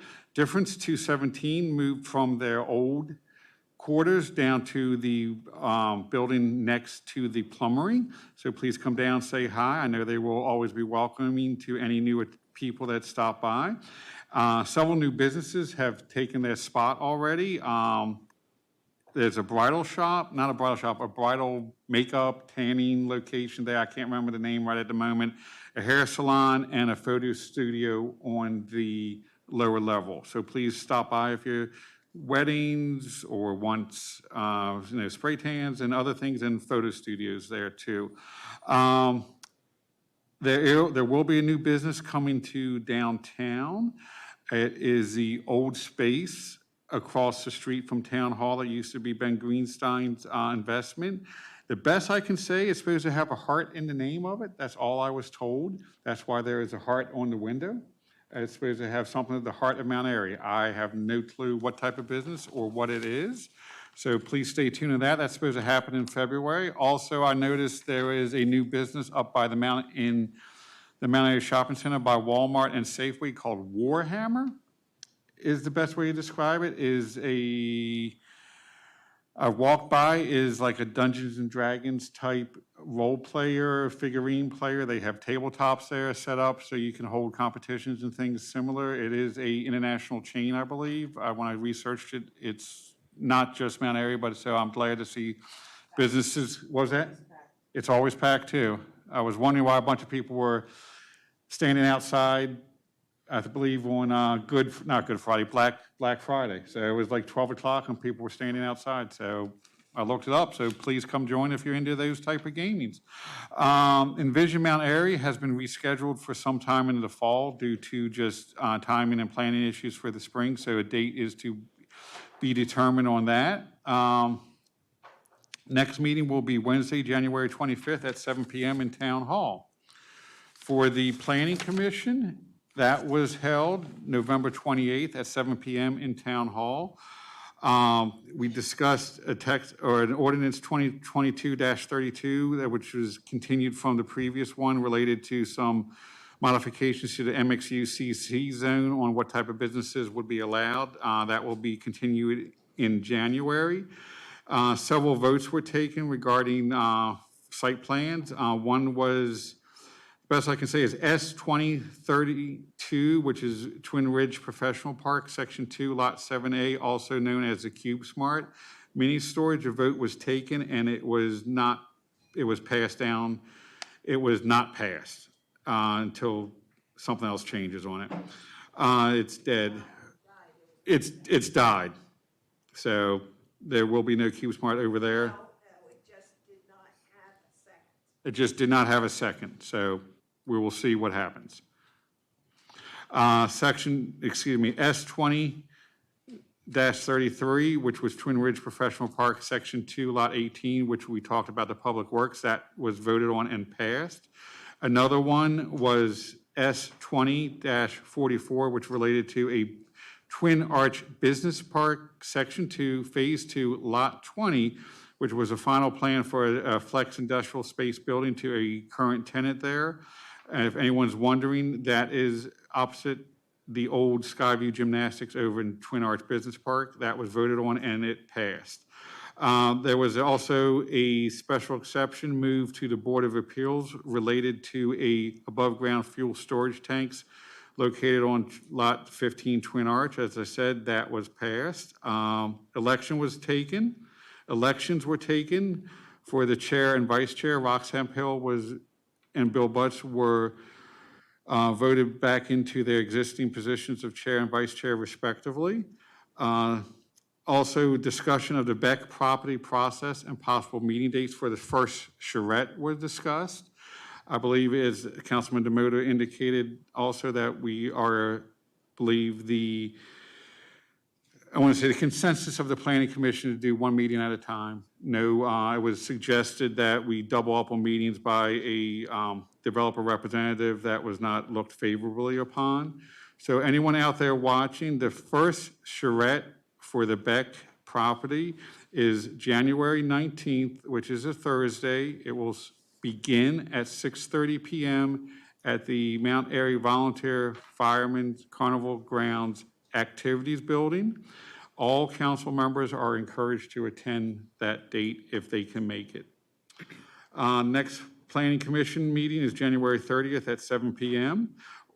here in Town Hall. One other thing is there may be a work session on the master plan update that is to be determined. So anyone interested in seeing if that takes place on January 5th at 6 p.m. in Town Hall, please check the town website as that date gets closer. That concludes my report. Council President, Jason. Yep. I just wanted to let people know that the special exception wasn't approved. It was forwarded to the Board of Appeals. That's what I meant. Sorry. It's Sorry, okay. I Yeah. just and then there was one other item that you touched on that I wanted to make sure that was correct, but no, I forgot. So I should have wrote it down. No worries. So I just wanted to, the Beck charrette is at the Mount Airy Carnival Grounds at 6:30 on January 19th. Okay. That's correct. And the doors will actually open at 6 o'clock. And the applicant will be having displays in the back to have like a pre-meeting before the 6:30 when the developer will actually introduce themselves. Doors open at 6. Going to open at 6, but start the So meeting at 6:30. walk around, get your information. The meeting's at 6:30. Correct. Okay. And, all right, that's all I'll say. Next up, recycling sanitation and Mount Airy Safety Task Force, Councilmember Demoter. Thank you, Council President. I have a very quick question for the town planner related to the charrette. Go ahead. So I think it's important comment. So again, I brought up at the last council meeting, the pre-concept sketch layout plan as part of what's to be submitted. They're supposed to submit the approximate water and sewer allocations from the town that the development will require, if any. Has the developer provided that to you in writing yet as part of their submission? And if not, I consider the submission an incomplete submission that we will be looking at the charrette. You didn't give me quantified numbers, but as the developer said at this meeting tonight, that they have all available water on site. Okay, I think it's important for the town to have that in writing from the developer, to specifically say, here's the approximate water and sewer allocations from the town we will or will not need. And I believe they should then speak to, they don't need it from us, then where is it coming from? I think you should have that in writing. When the ordinance says submitted, to me, that's not verbal. That's something that should come in writing. That's my Submitted comment. as part of the pre-concept sketch or Yes, part of the concept that- sketch? Yeah, that's what the ordinance says. Okay. That's my comment. Thank you. Okay, moving on. Recycle and Sanitation Commission, our last meeting was November 9th. We're continuing to coordinate with the mayor and town staff. We're working on improvements to the downtown trash and recycle center. Improvements will include new fencing, signage, a nicer design, and the goal is to address some overuse and misuse issues. So, Mr. Mayor, Larry, I think I need to maybe get with you over the coming days. I know you're going to be available, and just talk about where the town is in the process of, I think you've gotten some bids. I'm not sure where you are in the process of making a selection and having some movement on the project. Okay. We're planning for the 2023 bulk bulk waste event. And we had discussions about whether to do a drop-off or a pickup approach. The event is tentatively scheduled for April 29th of next year. We did discuss the pros and cons regarding curbside pickup versus municipal lot drop-off. And the recommendation from the commission was to, again, pursue the municipal lot drop-off approach. So I think we need to discuss that, Larry, with you and see what your preferences are and how to move that forward. Yeah, I took a lot of blowback on that one. So yeah, let's come up with some group thoughts so we can defend it together. Yeah, well, and that's the commission reminded me and each other of, you know, there's always some issues regardless of approach. There were some issues with the curbside pickup. So we just have to talk through that. What I do remember is we budgeted for Yes, we did. curbside. We did. Okay, the next yard waste pickup is this Saturday, December 10th. Our next meeting is January 18th at 7 p.m. Main Street Safety Task Force. The task force has been very active over the last several months. We met on November 10th. We met again on December 1st. The focus of our efforts has been on educational outreach and developing educational outreach materials targeting speeding, safe driving practices, and how these are essential for a safe and sustainable Main Street, as well for the safety of all of our Mount Airy streets and neighborhoods. As part of our task force strategy of enhanced dedicated patrol time on Main Street and the dovetailing of educational outreach initiatives with this enhanced enforcement, we've completed a safety brochure that the mayor has approved, and it's now in the hands of our MAPD, and they are distributing that when they make traffic stops, both on Main Street and in other locations in the town. And so the idea, if you look at federal guidance and guidance from the National Safety Council, it's the combination of education with enforcement that is the effective mechanism for changing behaviors. We are also, we've completed materials for a grassroots-driven Safe Streets, Safe Driving campaign that we will be conducting from mid-December through the holidays. Again, this is to promote safe driving and speeding prevention on Main Street, as well as other streets and roads in Mount Airy. I want to thank the mayor for his continued support of our efforts of the task force. I want to thank the MAPD for their participation and, you know, a lot of the good suggestions that have come from them, and the support of the overall initiative has been incredibly helpful. And that's an update for the task force. In closing, I'd like to wish everyone a very Merry Christmas, Happy Holidays, please drive safely, and please slow down for your hometown. Thank you. Thank you very much. We'll go to Streets and Roads and Beautification. Councilwoman Galetti.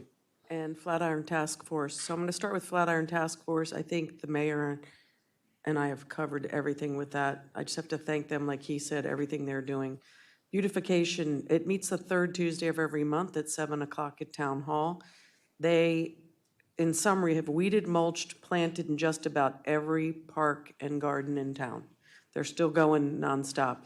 The town ornament, which was designed through beautification, as mentioned before, is available for $20 in Town Hall. And I was told at the museum, on the weekends, I was told by beautification, I got a note that it's through, also they can contact the Historical Society, maybe, to get one. Yeah, that makes sense, yeah. And here. And Town Hall. And Town Hall, I said that, yeah. Yeah, they can go to Historical Society, museum, the museum. So on the weekends, weekdays, you can come here, weekends, and they're nice. It's a nice ornament. You can follow them on Facebook. Next meeting is January 28th at 7 o'clock in Town Hall, no meeting in December. Streets and Roads, a lot going on. Phase 1 of the speed and traffic study redo is complete. Post-COVID, we were redoing all of our studies. We're going on to Phase 2. If you want more details, by the way, Streets and Roads, the recording hopefully is on Facebook. Main and Prospect Road, we had an inquiry about that. I spoke to staff, so the work being done at Main and Prospect, and that should be done middle to end of December. The paving is weather dependent. Next meeting, Tuesday, January 31st, 7:30 via Zoom and Facebook Live. And that concludes my report. All right, thank you. Councilwoman Galetti, I just want to let you know, I didn't say it because we already did the Flatiron Task Report, so that's why I didn't include it. My apologies. Well, I had a note in case, a lot of times I'll get a text from people, Mary Hashara, telling me the things that we all forgot. So I didn't get a text from her that we forgot anything, so I just always have it on my report. Okay, next time I'll say it. I am Water and Sewer and Mount Airy Sustainability. We had our water and sewer before our town council meeting, so obviously I'll be meeting this Wednesday. I will also have Sustainability Commission this month as well, so December 7th, 7 p.m. here at Town Hall is water and sewer, and then December 21st at 7 p.m. for sustainability. Tom, for town attorney? I just prepared the ordinances, the resolution, PWA for tonight's meeting, and also attended the Planning Commission meeting. All right, thank you. We have received a copy of the town administrator report. We also have zoning. I think code sent it via email. We do have two closed sessions this evening, and at the end of these closed sessions, the council will be adjourned. The first closed session. When you're ready. I'm sorry, I forgot one thing in my report. I don't know, I'm sure some of you saw Peter Helt running around for an entire week trying to get our sound system up and running for the parade. Had a terrific parade. I want to thank John Breeding, the rest of the staff, Ashley, of course, Nancy, Gina. We're all out there, so appreciate all the efforts they did. But like I said, Peter Helt didn't have to be out there doing that. And he spent just about the whole week trying to get our sound system up and running. And then it rained on Saturday morning and knocked out half of it. So anyway, thank you. All right. The first closed session will be 3-305B3. This is to consider the acquisition of real property for public purpose and matters directly related thereto, Woodville Road. Second one, same exact thing, except the subject will be Hill Street and Prospect Road. Like I said, at the conclusion of these closed sessions, the council will be adjourned. We'll go ahead and do our votes. Councilmember Demoter. Aye. Councilmember Munder. Aye. Aye. Councilwoman Reed. Aye. Councilwoman Galetti. Aye. Thank you very much, Mount Airy. Have a great evening. Happy holidays, happy Hanukkah, Merry Christmas, so on and so forth.